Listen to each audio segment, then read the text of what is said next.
Price the lord. Hallelujah. ದೇವರ ಅತಿ ಪರಿಶುದ್ಧವಾದ ನಾಮಕ್ಕೆ ಸ್ತೋತ್ರ ಉಂಟಾಗಲಿ.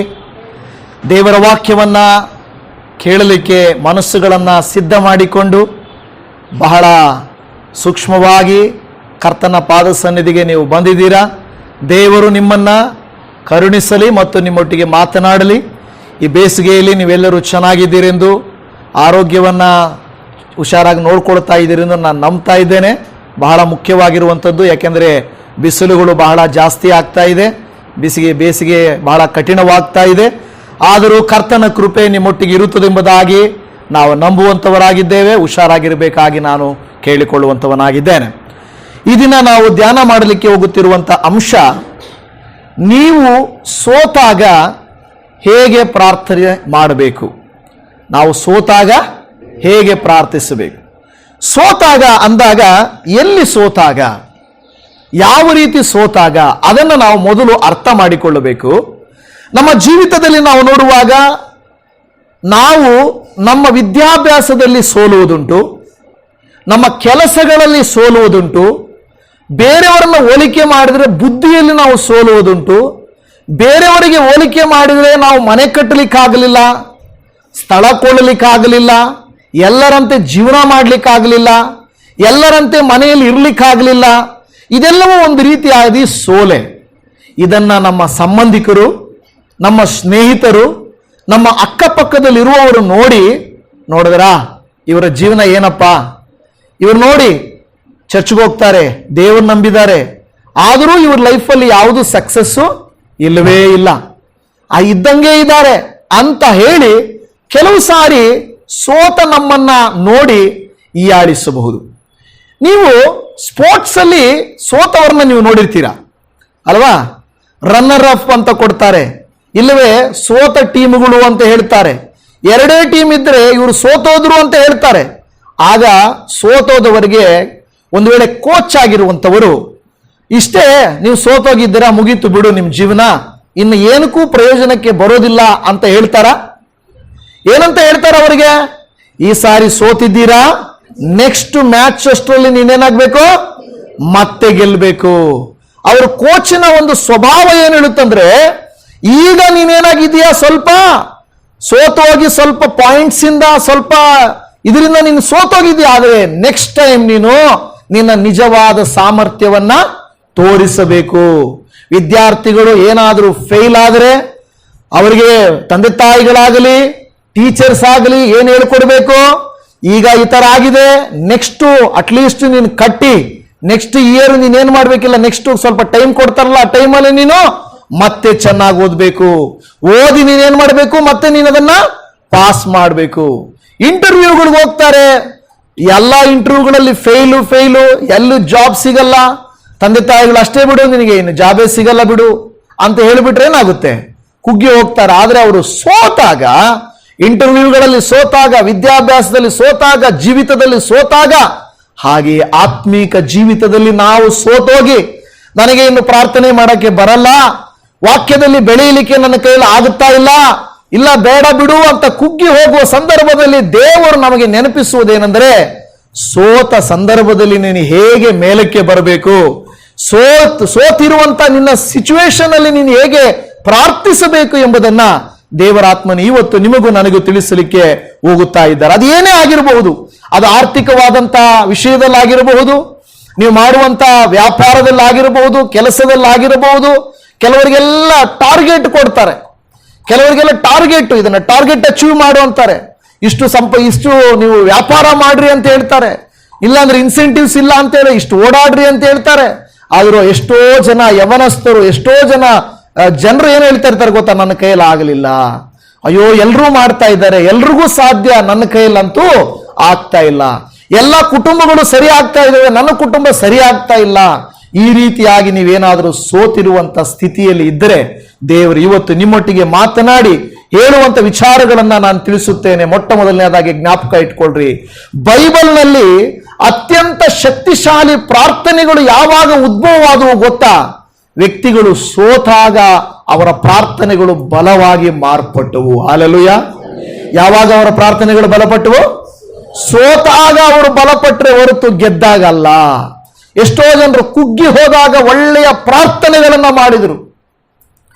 ಎಲಿಯಾಜರನೆಂಬ ಒಬ್ಬ ವ್ಯಕ್ತಿ ಇದ್ದನು, ಅವನ ಪ್ರಾರ್ಥನೆಯನ್ನು ನಾವು ನೋಡುತ್ತೇವೆ. ಯಾಬೇಜನೆಂಬ ಒಬ್ಬ ವ್ಯಕ್ತಿ ಇದ್ದನು, ಅವನ ಪ್ರಾರ್ಥನೆಯನ್ನು ನೋಡುತ್ತೇವೆ.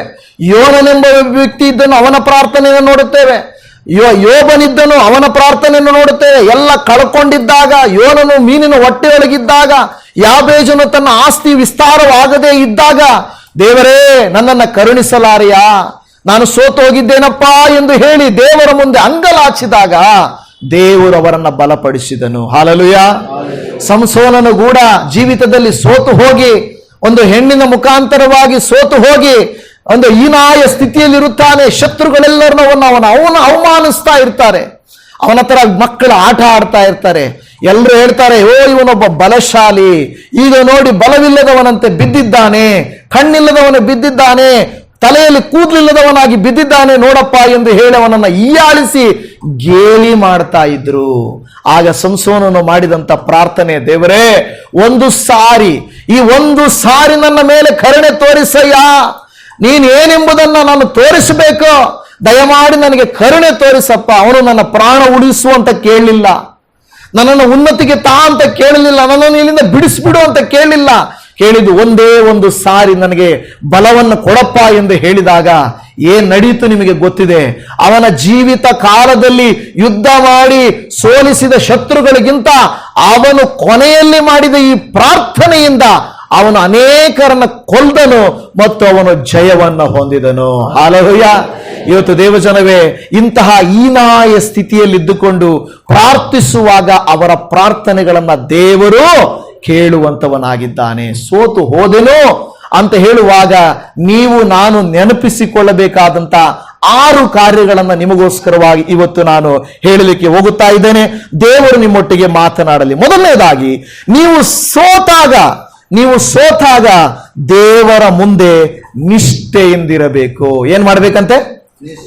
ಸೋತಾಗ ಏನಾಗಿರ್ಬೇಕು? ಕೆಲವು ಸಾರಿ ಸೋತಾಗ ನಾವು ನಿಷ್ಠೆಯಿಂದ ಇರುವುದಿಲ್ಲ. ಯಾಕೆ ಗೊತ್ತಾ? ದೇವರು ಆಲ್ರೆಡಿ ನನಗೆ ಫೇಲ್ಯೂರ್ ಕೊಟ್ಬಿಟ್ಟಿದ್ದಾನೆ, ಸೋತೋಗ್ಬಿಟ್ಟಿದ್ದೀನಿ, ಅವಮಾನ ಆಗ್ಬಿಟ್ಟಿದೆ.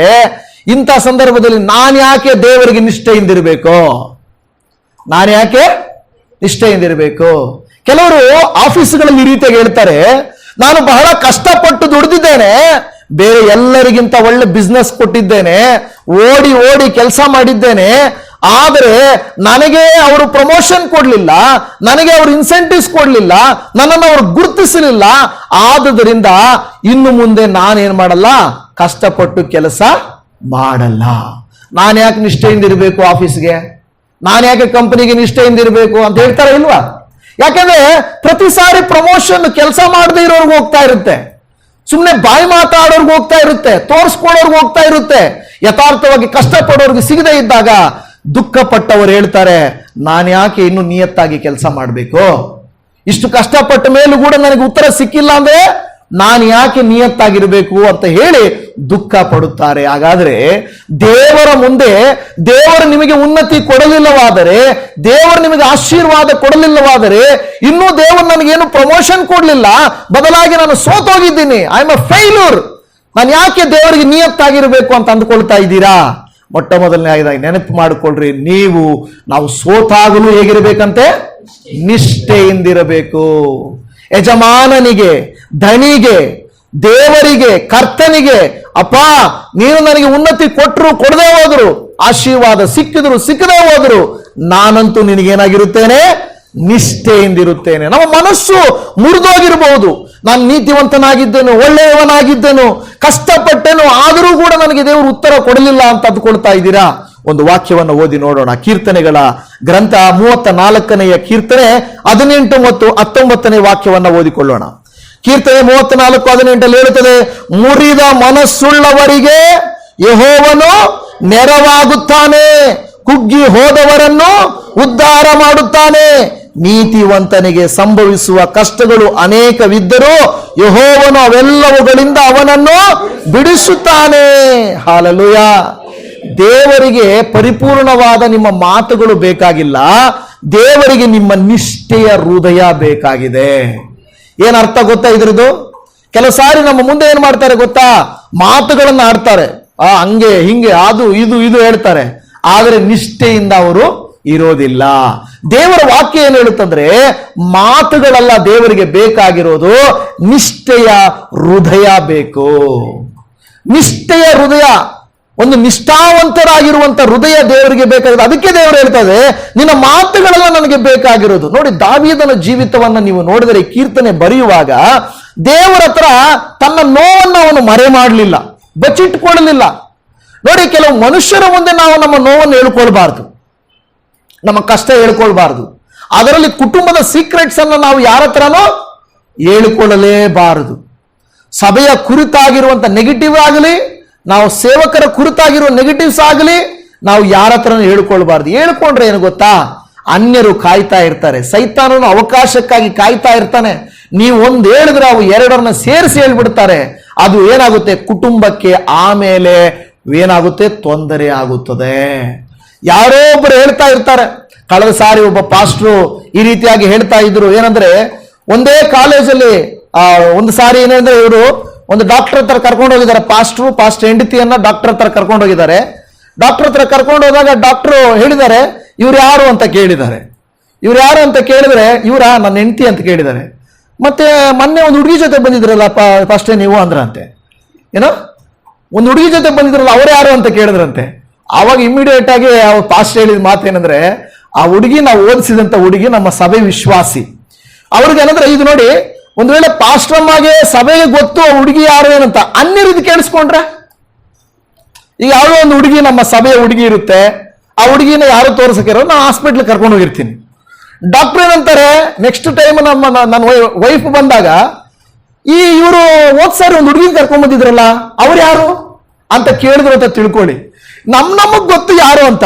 ಅನ್ಯರಿಗೆ ಏನಾದ್ರು ಇದು ಗೊತ್ತಾಗಿದ್ರೆ ಏನಾಗುತ್ತೆ, ಓ ಇವ್ರು ಪಾಸ್ಟರ್ ಅಂತೆ, ನೋಡು ಈ ಸಾರಿ ಹೆಂಡತಿ ಜೊತೆ ಬಂದಾರೆ, ಹೋದ್ ಸಾರಿ ಹುಡುಗಿ ಜೊತೆ ಬಂದಿದ್ರಂತೆ ಅಲ್ವಾ. ಹಾಗೆ ಕುಟುಂಬಗಳಲ್ಲಿ ಏನ್ ಮಾಡ್ತಾರಂದ್ರೆ, ಸೈತಾನನು ಅವಕಾಶಕ್ಕಾಗಿ ಕಾಯ್ತಾ ಇರ್ತಾನೆ. ಆದುದರಿಂದ ನಮ್ಮ ಮಾತು, ನಮ್ಮ ನಡವಳಿಕೆ, ನಾವು ಬಹಳ ನಿಷ್ಠೆಯಿಂದಲೂ ಒಳ್ಳೆಯ ರೀತಿಯಲ್ಲಿ ಇರಬೇಕು. ದಾವೀದನು ಏನ್ ಮಾಡ್ತಾನೆ, ಮನುಷ್ಯರ ಮುಂದಲ್ಲ, ದೇವರ ಮುಂದೆ ತನ್ನ ನೋವನ್ನ ಹೇಳ್ಕೊಂಡ. ದೇವರ ಮುಂದೆ ಹೇಳ್ಕೋಬಹುದ ನಮ್ಮ ನೋವನ್ನ? ಖಂಡಿತ ಹೇಳ್ಕೋಬಹುದು. ನಮ್ಮ ಫೇಲ್ಯೂರ್ಸ್ ಅನ್ನು ಹೇಳ್ಕೋಬಹುದು, ನಾವು ಮಾಡಿರೋ ತಪ್ಪುಗಳನ್ನು ಹೇಳ್ಕೋಬಹುದು, ನಮ್ಮ ತೊಂದರೆಗಳನ್ನು ಹೇಳ್ಕೋಬಹುದು. ದೇವರು, ಈ ದಾವೀದನು ದೇವರ ಮುಂದೆ ಹೇಳಿಕೊಂಡನು, ಎಲ್ಲ ಹೇಳಿಕೊಂಡ. ದೇವರೇ, ಯಾಕಪ್ಪ ಈ ರೀತಿ ಮಾಡ್ತಾ ಇದೀಯಾ, ಇನ್ನು ಎಷ್ಟು ಕಾಲ ಈ ರೀತಿ ಇರ್ತೀಯ, ನನ್ನನ್ನು ಯಾಕೆ ಮರ್ತೋಗಿದ್ದೀಯಾ, ಈ ರೀತಿಯಾಗಿ ಹೇಳ್ತಾ ಇದ್ದನು. ಆದ್ರೆ ನನ್ನ ಪ್ರಿಯ ದೇವಜನವೇ, ಒಂದು ಮಾತ್ರ ನಾವಿರ್ಬೇಕು ದೇವರ ಹತ್ರ. ದೇವರ ಹತ್ರ ನೀವು ಜಗಳ ಮಾಡ್ರಿ, ದೇವರ ಹತ್ರ ನೀವು ಪ್ರಶ್ನೆ ಕೇಳ್ರಿ, ದೇವರ ಹತ್ರ ಹೇಗೆ ಮಾಡ್ರಿ, ಆದ್ರೆ ದೇವರ ಮುಂದೆ ನೀವು ಸೋತಾಗ ನಿಷ್ಠಾವಂತರಾಗಿ ಮಾತ್ರ ಇರಬೇಕು. ಹಾಲೆಲೂಯಾ. ಆ ದೇವರು ನನಗೇನು ಮಾಡಿಲ್ಲ, ಮತ್ತೆ ನಾನು ಯಾಕೆ? ಕೆಲವು ಸಾರಿ ಕೆಲವರು ಏನ್ ಮಾಡ್ತಾರೆ, ಉಲ್ಟಾ ತಿರುಗಿ ಬಿಡ್ತಾರೆ. ನಾನು ಅಷ್ಟು ದಿನ ಚರ್ಚ್ಗೆ ಹೋಗಿದ್ದೆ, ಪ್ರೇಯರ್ ಮಾಡಿದೆ, ನನಗೇನು ಸಿಕ್ಕಿಲ್ಲ, ಏನೂ ಆಗಿಲ್ಲ. ಅದನ್ನ ಕೆಲವರು ಏನ್ ಮಾಡ್ತಾರೆ, ಬೇರೆ ಕಡೆ ಹೋಗಿ ಹೇಳ್ತಾರೆ ಅಲ್ವಾ. ಅದು ಒಳ್ಳೇದಲ್ಲ. ದೇವರಿಗೆ ನಾವೇನಾಗಿರ್ಬೇಕು, ಸೋತಾಗ ಮೊದಲನೇ ಕಾರ್ಯ ನಿಷ್ಠೆಯಿಂದಿರಬೇಕು ಅಂತ ದೇವರ ವಾಕ್ಯ ಹೇಳ್ತದೆ. ಬಹಳ ಮುಖ್ಯವಾಗಿರುವಂತ ಕಾರ್ಯ. ಎರಡನೇದಾಗಿ, ನೀವು ಸೋತಾಗ ನಿಮ್ಮ ಆತ್ಮವನ್ನ, ನಿಮ್ಮ ಮನೋವೇದನೆಯನ್ನ ದೇವರ ಮುಂದೆ ಸುರಿಯಬೇಕು. ಏನ್ ಮಾಡಬೇಕು? ಸೋತಾಗ ನೋವಾಗುತ್ತಾ, ಸಂತೋಷ ಆಗುತ್ತಾ? ನೋವಾಗುತ್ತಲ್ವಾ, ಅವಮಾನ ಆಗುತ್ತಲ್ವಾ. ಏನಾದ್ರೂ ಒಂದು ನಾವು ಇನ್ನೇನು ಸಿಕ್ತು, ಆಗೋಯ್ತು, ಇನ್ನು ಒಳ್ಳೇದಾಗುತ್ತೆ ಅನ್ನೋ ಟೈಮಲ್ಲಿ ನಮಗೆ ಕೆಟ್ಟದ್ದಾಗ್ಬಿಟ್ರೆ ನಮಗೆ ಬಹಳ ವೇದನೆ ಆಗುತ್ತದೆ, ಬಹಳ ವೇದನೆ ಆಗುತ್ತದೆ, ಸೋತೋಗಿರುವಂತ ಸಂದರ್ಭದಲ್ಲಿ. ಹಾಗಾದ್ರೆ ಇಂಥ ಪರಿಸ್ಥಿತಿಯಲ್ಲಿ ನಮ್ಮ ವೇದನೆಯನ್ನು ಯಾರ ಹತ್ರ ಹೇಳ್ಕೋಬೇಕು? ಮನೋವೇದನೆಯನ್ನು ಯಾರ ಹತ್ರ ಹೇಳ್ಬೇಕು? ದೇವರ ವಾಕ್ಯತೆ ನೋಡಿ. ಮೊದಲ ಸಂವೇದನ ಗ್ರಂಥ 1ನೇ ಅಧ್ಯಾಯ 10 ಮತ್ತು 11ನೇ ವಾಕ್ಯವನ್ನ ನೀವು ಗಮನಿಸಿ ನೋಡ್ರಿ. ಮೊದಲ ಸಂವೇದನ 1ನೇ ಅಧ್ಯಾಯ 10 ಮತ್ತು 11ರಲ್ಲಿ, ಬಹು ದುಃಖದಿಂದ ಕಣ್ಣೀರು ಸುರಿಸುತ್ತಾ ಯೆಹೋವನನ್ನ ಕುರಿತು, ಸೇನಾಧೀಶ್ವರನಾದ ಯೆಹೋವನೇ, ನಿನ್ನ ದಾಸಿಯ ದುಃಖವನ್ನ ಪರಾಂಬರಿಸು, ನನ್ನನ್ನ ತಿರಸ್ಕರಿಸದೆ ಕನಿಕರವಿಟ್ಟು ನನಗೊಬ್ಬ ಮಗನನ್ನ ಕೊಡಬೇಕು. ಯಾರು ಪ್ರೇಯರ್ ಮಾಡಿದ್ದು? ಯಾರು? ಅನ್ನಳು ಪ್ರಾರ್ಥನೆ ಮಾಡಿ. ಎಲ್ಲಿ ಪ್ರಾರ್ಥನೆ ಮಾಡ್ತಾ ಇದ್ದಾಳೆ? ದೇವಾಲಯದಲ್ಲಿ ಪ್ರಾರ್ಥನೆ ಮಾಡ್ತಾಳೆ. ಯಾರ ಮುಂದೆ ಆದ್ರೂ ಹೋಗಿ ಹೇಳ್ಕೊಂಡ್ಲಾ? ಆಕೆ ಘಟನೆಯನ್ನು ನೋಡುವಾಗ ಯಾರ ಹತ್ರ ಆದ್ರೂ ಹೋಗಿ ಹೇಳ್ಕೊಂಡ್ಲಾ?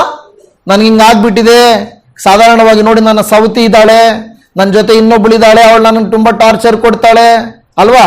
ಕೆಲವು ಸಾರಿ ಮನೆಯಲ್ಲಿ ಅಷ್ಟೇನೆ ಅಣ್ಣ ತಮ್ಮ ಅಕ್ಕ ತಂಗಿ ಗಂಡ ಹೆಂಡತಿ ಸಹೋದರ ಸಹೋದರಿ ಯಾರಾದರೂ ಟಾರ್ಚರ್ ಕೊಟ್ರೆ ನೀವು ಹೋಗಿ ಅಕ್ಕಪಕ್ಕದ ಮನೆಯಲ್ಲಿ ಹೇಳ್ಕೊಂಡ್ರೆ ಏನು ಪ್ರಯೋಜನ ಇಲ್ಲ. ಏನ್ ಮಾಡ್ತಾರೆ ಗೊತ್ತಾ? ನಿಮ್ಮ ಹತ್ರ ಕೇಳಿಸ್ಕೊಂಡು ನಿಮ್ಮ ಅಣ್ಣನ ಹತ್ರ ಹೋಗಿ ಹೇಳ್ತಾರೆ, ಅದ ಇಲ್ವಾ? ನಿಮ್ಮ ಗಂಡನ ಹತ್ರ ಹೋಗಿ ಹೇಳ್ತಾರೆ, ನಿಮ್ಮ ಹೆಂಡತಿ ಹತ್ರ ಹೋಗಿ ಹೇಳ್ತಾರೆ. ಅವ್ರಿಗೇನು ಬೇಕು? ಅವ್ರು ಒಳ್ಳೆಯವರಾಗೋದು ಬೇಕು. ಆದ್ರೆ ಅವ್ರ ಹತ್ರ ಹೇಳಿದ ಮೇಲೆ ಅವರ ವಿಷಯಗಳನ್ನ ತಂದು ನಿಮ್ಮ ಹತ್ರ ಹೇಳ್ತಾರೆ. ಕೊನೆಗೇನು ಮಾಡ್ತಾರೆ? ಜಗಳಗಳನ್ನ ತಂದು ಇಡ್ತಾರೆ. ಹಿಂಗಂತೆ ಹಂಗಂತೆ ಅಂತ ಹೇಳಿ ಈ ಕೆಲಸವನ್ನ ಮಾಡಬಾರದು. ಹನ್ನಳು ತನ್ನ ವೇದನೆಯನ್ನು ಯಾವತ್ತೂ ಯಾರ ಹತ್ರನೂ ಹೇಳಲಿಲ್ಲ. ಆಕೆ ದೇವಾಲಯದಲ್ಲಿ ಹೋಗಿ ಕೂತುಕೊಂಡು ದೇವರ ಮುಂದೆ ಎಲ್ಲವನ್ನ ಹೇಳುತ್ತಿದ್ದಾಳೆ. ಹಲ್ಲೆಲೂಯ. ಇಲ್ಲಿ ಗಮನಿಸಿ ನೋಡು, ಅದೇ 15ನೇ ವಾಕ್ಯವನ್ನು ನೋಡ್ರಿ. ಮೊದಲ ಸಮುವೇಲ 1ನೇ ಅಧ್ಯಾಯ. ಅದಕ್ಕೆ ಹನ್ನಳು, ಸ್ವಾಮಿ ಹಾಗಲ್ಲ, ನಾನು ಬಹು ದುಃಖ ಪೀಡಿತಳು, ದ್ರಾಕ್ಷಾರಸವನ್ನಾದರೂ ಬೇರೆ ಯಾವ ಮದ್ಯವನ್ನಾದರೂ ಕುಡಿದವಳಲ್ಲ. ನನ್ನ ಮನೋವೇದನೆಯನ್ನು ಯೆಹೋವನ ಮುಂದೆ ಒಯ್ದಿದ್ದೇನೆ. ಎಲ್ಲಿ ಒಯ್ದಿದ್ದೇನೆ? ಯಾವುದನ್ನು? ಮನೋವೇದನೆಯನ್ನು. ನೋಡಿ, ನಿಮಗೆ ವೇದನೆ ಉಂಟು, ನಿಜಾನೇ. ದೇವರ ಮಕ್ಕಳಾಗಿರುವಾಗ ನಾವು ಅಂದುಕೊಂಡದ್ದು ನಡೆಯದೇ ಇದ್ರೆ ತುಂಬಾ ನೋವಾಗುತ್ತೆ, ಸಂಕಟ ಆಗುತ್ತೆ. ನಾವು ಕೇಳಿದಾಗ ಕೊಡಲ್ಲ, ನಾವು ಅಂದುಕೊಂಡದ್ದು ಸಿಗಲ್ಲ, ನಾವು ಆಸೆ ಪಟ್ಟಿದ್ದು ನಮಗೆ ಆಗಲ್ಲ. ಇಂಥ ಸಂದರ್ಭದಲ್ಲಿ ನಮ್ಮ ಮನಸ್ಸು ಬಹಳ ವೇದನೆಗೊಳ್ಳುತ್ತದೆ. ಅಂತ ಸಂದರ್ಭದಲ್ಲಿ ಹನ್ನಳು ಮಾಡಿದ ಕೆಲಸವೇನೆಂದರೆ ತನ್ನ ಮನೋವೇದನೆಯನ್ನ ದೇವರ ಮುಂದೆ ಒಯ್ದಳು. ಹಲ್ಲೆಲೂಯ. ಇವತ್ತು ನೀವು ನಾನು ದೇವಜನವೇ ನಮ್ಮ ಮನೋವೇದನೆಯನ್ನು ದೇವರ ಮುಂದೆ ಒಯ್ಬೇಕು, ಬೇರೆ ಎಲ್ಲಿಯೂ ಕೂಡ ಯಾವಾಗ? ಪ್ರತ್ಯೇಕವಾಗಿ ಸೋತು ಹೋದಾಗ. ಯಾವಾಗ ಸೋತು ಹೋದಾಗ ನಾವೇನ್ ಮಾಡಬೇಕು? ನಮ್ಮ ಮನೋವೇದನೆಯನ್ನ ದೇವರ ಮುಂದೆ ಒಯ್ಬೇಕು. ಸೋಲುವ ಸಂದರ್ಭಗಳು ಬಂದೇ ಬರುತ್ತದೆ, ಸೋತು ಹೋದ ಸಂದರ್ಭಗಳು ಬರುತ್ತವೆ. ಆ ಸಂದರ್ಭದಲ್ಲಿ ನಾವೇನ್ ಮಾಡಬೇಕು? ಬಾಗಿಲನ್ನ ಮುಚ್ಚಿಕೊಂಡು ಮನೆಯಲ್ಲಿ ಕುಳಿತುಕೊಂಡು ದೇವರ ಮುಂದೆ ಅಳ್ರಿ, ಬೇಡ ಅಂತಿಲ್ಲ. ದೇವರ ಹತ್ರ ದಾವೀದನಂತೆ, ದೇವರ ಯಾಕಪ್ಪ ನನಗೆ ಉತ್ತರಿಸ್ತಾ ಇಲ್ಲ, ಎಷ್ಟು ಕಾಲ ತಗೊಳ್ತೀಯ, ನನ್ನನ್ನು ಯಾಕೆ ಮರ್ತಿದೀಯಾ ಅಂತ ಕೇಳುವ ರೀತಿಯಲ್ಲಿ ನೀವು ದೇವರನ್ನ ಪ್ರಶ್ನೆ ಮಾಡ್ರಿ, ತೊಂದರೆ ಇಲ್ಲ. ಆದರೆ ಸೋತ ಸಂದರ್ಭದಲ್ಲಿ ಸೈತಾನನಿಗೆ ಮಾತ್ರ ಅವಕಾಶ ಕೊಡಬಾರದು. ಎಷ್ಟೋ ಜನ ಎಕ್ಸಾಮ್ಸ್ ಅಲ್ಲಿ ಫೇಲ್ ಆದಾಗ ಯಾಕೆ ಗೊತ್ತಾ ಸೂಸೈಡ್ ಮಾಡ್ಕೊಳ್ತಾರೆ ಅಲ್ವಾ? ಎಷ್ಟೋ ಸಾರಿ ಏನ್ ಮಾಡ್ತಾರೆ? ಸೂಸೈಡ್ ಮಾಡ್ಕೊಳ್ತಾರೆ, ಅಂದ್ರೆ ಆತ್ಮಹತ್ಯೆ ಮಾಡ್ಕೊಳ್ತಾರೆ. ಕಾರಣ ಏನು ಗೊತ್ತಾ? ಅವ್ರ ಹೃದಯದಲ್ಲಿ ದೇವರ ಮಾತಲ್ಲ, ಸೈತಾನ್ ಹೇಳ್ತಾ ಇರ್ತಾನೆ, ಓ ನೀನು ಫೇಲ್ ಆಗೋಗ್ತೀಯಾ, ಫೇಲ್ ಆಗೋದ್ರೆ ನಿನ್ನ ಫ್ರೆಂಡ್ಸ್ ಎಲ್ಲ ನಿನ್ನನ್ನು ಗೇಲಿ ಮಾಡ್ತಾರೆ, ನಿನ್ನ ಅಪ್ಪ ಅಮ್ಮ ನಿನ್ನನ್ನು ಗೇಲಿ ಮಾಡ್ತಾರೆ, ಊರಲ್ಲಿ ನಿನ್ನನ್ನು ಗೇಲಿ ಮಾಡ್ತಾರೆ, ತಲೆ ಎತ್ಕೊಂಡು ಹೆಂಗ್ ಹೋಗ್ತೀಯಾ? ಅದಕ್ಕೆ ಬದಲಾಗಿ ನೀನೇನ್ ಮಾಡ್ಬಿಡು, ರಿಸಲ್ಟ್ ಬರೋಕ್ ಮುಂಚೆನೇ ಏನಾದ್ರು ಮಾಡ್ಕೊಂಡ್ಬಿಡು. ನೀವು ನೋಡ್ತೀರಾ ಎಷ್ಟು ಈಗೆಲ್ಲ ಸ್ವಲ್ಪ ಕಡಿಮೆ ಆಗಿದೆಯೋ ಏನೋ ಗೊತ್ತಿಲ್ಲ, ನಾನು ನ್ಯೂಸ್ ಓದ್ತಾ ಇಲ್ಲ. ಆದ್ರೆ ಕೆಲವು ಮಕ್ಕಳು ರಿಸಲ್ಟ್ ಬರೋಕ್ ಮುಂಚೆನೇ ತೀರ್ಮಾನ ಮಾಡ್ಕೊಂಡ್ಬಿಡ್ತಾರೆ. ಈ ಸಾರಿ ಎಕ್ಸಾಮ್ ಅಲ್ಲಿ ಒಂದು ಅಂಧ ವಿದ್ಯಾರ್ಥಿ ಬ್ಲೈಂಡ್ ಸ್ಟೂಡೆಂಟು, ಪಾಪ ಆಕೆ ಎಕ್ಸಾಮ್ ಬರೆದಿದ್ದಾಳೆ, ಆದ್ರೆ ಆಕೆ ಏನೇನ್ ಮಾಡಿದ್ದಾರೆ? ಫೇಲ್ ಮಾಡಾಕಿದ್ದಾರೆ. ಏನ್ ಮಾಡಿದ್ದಾರೆ? ಫೇಲ್ ಮಾಡಿಬಿಟ್ಟಿದ್ದಾರೆ. ಅಂಧ ವಿದ್ಯಾರ್ಥಿ ಪಾಪ, ಬೇರೆ ಯಾರಿಗಾದ್ರೂ ಆಗ್ಲಿ ಪರವಾಗಿಲ್ಲ, ಆ ಮಗಳು ಬಹಳ ಅಯ್ಯೋ ನಾನು ಚೆನ್ನಾಗಿ ಬರ್ದಿದ್ದೀನಿ, ನಾನು ಫೇಲ್ ಆಗಕ್ಕೆ ಚಾನ್ಸೇ ಇಲ್ವೇ, ಮತ್ತೆ ಈ ತರ ಯಾಕಾಯಿತು ಅಂತ ಹೇಳಿ ಆ ಮಗಳು ಕೆಲವು ವ್ಯತಿರೇಕಕ್ಕೆ ಹೋಗುವಾಗ ಕೆಲವರೆಲ್ಲ ಬಂದು ಸಪೋರ್ಟ್ ಮಾಡಿ ಅದೆಲ್ಲ ಕಂಪ್ಲೇಂಟ್ ಮಾಡಿ, ಅದು ಹೆಂಗಾಗುತ್ತೆ, ಈ ಮಗಳು ಚೆನ್ನಾಗಿ ಓದೋ ಮಗಳು, ಈ ಮಗಳು ನೀವು ಯಾಕೆ ಫೇಲ್ ಮಾಡ್ತೀರಾ ಅಂತ ಹೇಳಿ ಹಾಕಿದಾಗ ಆ ಮಗಳಿಗೆ 84% ಬಂದಿದೆ ಮಾರ್ಕ್ಸ್. 84% ಬಂದಿರೋ ಮಗುನ ಪಾಪ ಫೇಲ್ ಮಾಡಿಬಿಟ್ಟು, ಫೇಲ್ ಅಂತ ಕಳಿಸಿದ್ರೆ ಇಮ್ಮಿಡಿಯೇಟ್ ಆಗಿ ಬೇರೆಯವರಾಗಿದ್ರೆ ನೋಡಿ, ಸಾಧಾರಣವಾಗಿ ಅಂಧ ಮಕ್ಕಳಿಗಿರೋ ಧೈರ್ಯ, ಅವರಿಗಿರೋ ಜ್ಞಾಪಕ ಶಕ್ತಿ ಸಾಧಾರಣ ಕಣ್ಣಿರೋರ್ಗಿರಲ್ಲ, ಗೊತ್ತಾ ನಿಮಗೆ? ಅಷ್ಟೊಂದು ಬುದ್ಧಿವಂತರಿರ್ತಾರೆ. ಅಂತ ಮಗುನ ಮತ್ತೆ ರಿವ್ಯಾಲ್ಯೂಯೇಷನ್ ಮಾಡಿದಾಗ 84% ಬಂದಿದೆ. ಹೆಂಗ್ ಬಂತು? 50 ಅಲ್ಲ, 45 ಅಲ್ಲ, 84% ಮಗುವನ್ನ. ಹಾಗಾದ್ರೆ ಕೆಲವು ಸಾರಿ ಏನ್ ಮಾಡ್ತಾರೆ, ಲೋಕದಲ್ಲಿ ಜನರು ಈ ರೀತಿಯಾಗಿ ತಪ್ಪು ಮಾಡ್ಬಿಡ್ತಾರೆ, ಮಿಸ್ಟೇಕ್ ಆಗುತ್ತೆ. ಅಷ್ಟರಲ್ಲಿ ಕೆಲವರು ಏನಾದ್ರೂ ಏನ್ ಮಾಡ್ಬಿಡ್ತಾರೆ? ತಪ್ಪು ತೀರ್ಮಾನವನ್ನ ತಗೊಂಡ್ಬಿಡ್ತಾರೆ. ಓ ನನ್ನ ಮನೆಯಲ್ಲಿ ಗಂಡ ಬಂದು ಏನಂದ್ಬಿಡ್ತಾನೋ, ಹೆಂಡತಿ ಬಂದು ಏನಂದ್ಬಿಡ್ತಾಳೋ ಅಂತ ದುಡುಕಿ ತೀರ್ಮಾನ ತಗೊಳ್ಳೋರು ತುಂಬಾ ಜನ ಇದ್ದಾರೆ. ನೋಡಿ, ನಮಗೆ ಅದಂತ ತೊಂದರೆ ಇಲ್ಲ, ದೇವರು ನಮಗೆ ಧೈರ್ಯದ ಆತ್ಮವನ್ನ ಕೊಟ್ಟಿದ್ದಾರೆ. ಹಲ್ಲೆಲೂಯ.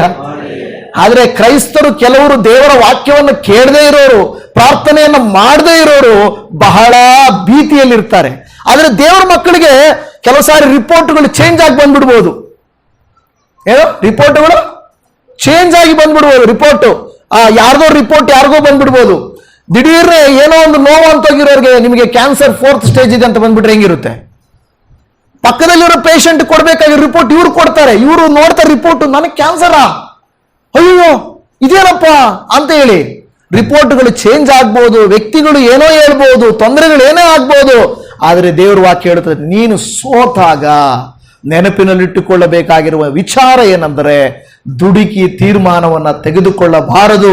ತಾಳ್ಮೆಯಿಂದ ಇದ್ದುಕೊಂಡು ನಿನ್ನ ವೇದನೆಯನ್ನ, ನಿನಗಾದ ಅವಮಾನವನ್ನ, ನಿನಗಾದ ಕಷ್ಟವನ್ನ, ನಿನಗಾದ ಸಂಕಟವನ್ನ ದೇವರ ಮುಂದೆ ನೀನೇನ್ ಮಾಡ್ಬೇಕಂತೆ? ಒಯ್ಯಬೇಕಂತೆ. ನೋಡಿ ಇಲ್ಲಿ ಹೇಳ್ತದೆ, ಆಕೆ ಏನ್ ಮಾಡಿದ್? ನನ್ನ ಮನೋವೇದನೆಯನ್ನು ದೇವರ ಮುಂದೆ ಒಯ್ದಿದ್ದೇನೆ. ಏನು ಒಯ್ದಿದ್ದೇನೆ ಅಂದ್ರೆ ಅರ್ಥ? ಸುರಿಯೋದು. ಕಣ್ಣೀರು ಸುರಿಸ್ತಾ ಇದ್ದಾಳೆ, ಅಳ್ತಾ ಇದ್ದಾಳೆ. ಆ ಅಳುವುದನ್ನು ನೋಡಿ, ಆಕೆ ತೊದಲು ಮಾತಾಡುವುದನ್ನು ನೋಡಿ, ಪ್ರಾರ್ಥನೆ ಮಾಡೋದನ್ನು ನೋಡಿ ಅಲ್ಲಿರುವಂತ ಪಾಸ್ಟ್ರೇ ಅಪಾರ್ಥ ಮಾಡ್ಕೊಂಡ್ಬಿಟ್ಟವ್ರೆ ಅಲ್ವಾ? ಆ ಕಾಲದ ಪಾಸ್ಟ್ರು ಅಲ್ವಾ ಯಾಜಕ ಅಂದ್ರೆ? ಆ ಕಾಲದ ಪಾಸ್ಟ್ರು ಯಾಕೆ ಯಾವ್ದೋ ಅಮ್ಮ ಬಂದ್ಬಿಟ್ಟು ಇಲ್ಲಿ ಕುಡಿದು ಬಂದು ಪ್ರೇಯರ್ ಮಾಡ್ತಾ ಇದ್ದಾಳೆ ಅನ್ನುವಷ್ಟರ ಮಟ್ಟಿಗೆ ಆಕೆ ದುಃಖ ಪಡ್ತಾ ಇದ್ದಾಳೆ. ಆಲಯದಲ್ಲಿ ದೇವರ ಮುಂದೆ ನೀವು ನಾನು ಅರ್ಥ ಮಾಡಿಕೊಳ್ಳಬೇಕು ದೇವಜನವೇ. ನಾನು ಅದಕ್ಕೆ ಹೇಳ್ತಾ ಇರ್ತೀನಿ, ಆಲಯ ಅಂದ್ರೆ ಇಲ್ಲಿ ಬಂದು ನಾವು ಗಲಾಟೆ ಮಾಡ್ಲಿಕ್ಕೂ ಇರುವುದಲ್ಲ, ಕೂತುಕೊಂಡು ಪ್ರಾರ್ಥನೆ ಮಾಡಲಿಕ್ಕೆ. ಹಲ್ಲೆಲೂಯಾ. ಇಲ್ಲಿ ಆಲಯಕ್ಕೆ ಬಂದಾಗ ಕೈಗಳೆತ್ತಿ ಆರಾಧನೆ ಮಾಡುವುದಕ್ಕೆ ಅವಮಾನ ಪಡಬಾರದು. ದೇವರಿಗೆ ಸ್ತೋತ್ರ ಮಾಡಲಿಕ್ಕೂ ಹಲ್ಲೆಲೂಯಾ ಹೇಳಲಿಕ್ಕೂ ಅವಮಾನ ಪಡಬಾರದು. ದೇವರಿಗೆ ಸಾಕ್ಷಿ ಹೇಳಲಿಕ್ಕೆ ಅವಮಾನ ಪಡಬಾರದು. ಇಲ್ಲೇ ನಾವು ದೇವರನ್ನ ಘನಪಡಿಸಲಿಲ್ಲವಾದರೆ, ಇಲ್ಲೇ ಬಂದು ನೀವು ಹತ್ತು ಪ್ರಾರ್ಥನೆ ಮಾಡಲಿಲ್ಲವಾದರೆ ಇನ್ನೇನು ಪ್ರಯೋಜನ? ಇದು ದೇವರ ಸಮ್ಮುಖ. ನೀವು ದೇವರ ಹೆಸರಿನಲ್ಲಿ ನೀವು ಏನೇ ಮಾಡಲಿ, ನೀವು ಸೋತೋಗಿದ್ದರೆ ಇಮ್ಮಿಡಿಯೇಟ್ ಆಗಿ ನೀವು ಮಾಡಬೇಕಾಗಿರುವಂತ ಕೆಲಸ ಏನಂದ್ರೆ, ದೇವರ ಮುಂದೆ ನಿಮ್ಮ ಮನೋವೇದನೆಯನ್ನ ಸುರಿಯಬೇಕು ಎಂದು ದೇವರ ವಾಕ್ಯ ಹೇಳಿದೆ. ಕೆಲವು ಪ್ರಾರ್ಥನೆಗಳು ನಿಧಾನ ಆಗ್ಬೋದು, ದೇವರು ಕೇಳಿಸ್ಕೊಳ್ಳದೆ ಹೋಗ್ಬೋದು. ಆದರೆ ಕೆಲವು ಪ್ರಾರ್ಥನೆಗಳನ್ನ ನೀವೇನ್ ಮಾಡಬೇಕು? ನಿಮ್ಮ ನೋವನ್ನ ಒತ್ತಡ ಹಾಕ್ಬೇಕು ದೇವರ ಮೇಲೆ. ಪ್ರಾರ್ಥನೆಯನ್ನ ಬೇಗ ಮುಗಿಸಬಾರ್ದು.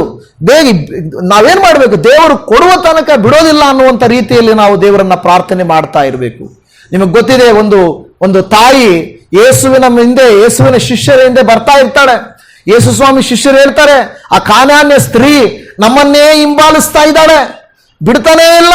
ಆಕೆ ಕೂತ್ಕೊಂಡು ಬರ್ತಾ ಇದ್ದಾರೆ, ಸ್ವಾಮಿ ಯೇಸುವೇ, ಅಪ್ಪ ನನ್ನ ಮಗಳನ್ನ ಕರುಣಿಸಯ್ಯ, ಕರುಣಿಸು ಅಂತ ಹೇಳ್ಕೊಂಡು ಅಳ್ಕೊಂಡು ಬರ್ತಾ ಇದ್ದಾಳೆ. ಆದರೆ ಯೇಸು ಸ್ವಾಮಿ ಆಗಲಿ ಶಿಷ್ಯರಾಗಲಿ ಹಿಡಿಸ್ಕೊಂಡ್ಲಿಲ್ಲ, ಹೋಗ್ತಾನೇ ಇದ್ದಾರೆ. ಆದರೆ ಆಕೆ ಬಿಟ್ಲ ಆಕೆ. ನಾವಾದ್ರೆ ಏನ್ ಮಾಡ್ತೀವಿ? ಸ್ವಲ್ಪ ದಿನ ಹಿಂದೆ ಹೋಗ್ಬಿಟ್ಟು ಅಯ್ಯೋ ಹೊರಟೋದ್ರು, ತಡಪ್ಪ ವಾಪಸ್ ಹೋಗೋಣ ಅಂತ ಹೊರಟೋಗ್ತೀವಿ. ಆದರೆ ಆಕೆ ಕಾನಾನ್ಯ ಸ್ತ್ರೀ ಏನ್ ಮಾಡಿದ್ಲು? ಬಿಡಲಿಲ್ಲ. ನೋಡಿ, ಕೆಲವು ಸಾರಿ ನೀವು ನೋಡಿದ್ರೆ ಬರ್ತಿಮೇನೆಂಬ ಕುಟ್ಟುಕೂಡನ್ ಏನ್ ಮಾಡ್ದ? ಎಲ್ರು ಹೇಳಿರೇ ಸುಮ್ಮನಿದಪ್ಪ, ಹೊರಟೋದ ಯೇಸು ಸ್ವಾಮಿ ದೂರ ಕೊಟ್ಟೋಗಿದ್ದಾರೆ, ಮತ್ತೆ ಇನ್ನೇನು ಇಲ್ಲ. ಹೇಳ್ತಾನೆ, ದಾವೀದ ಕುಮಾರನೇ ನನ್ನನ್ನು ಕರುಣಿಸು ಎಂದು ಇನ್ನೂ ಹೆಚ್ಚಾಗಿ ಕೂಕ್ಕೊಳ್ಳಿಕ್ಕೆ ಪ್ರಯತ್ನ ಮಾಡ್ದ.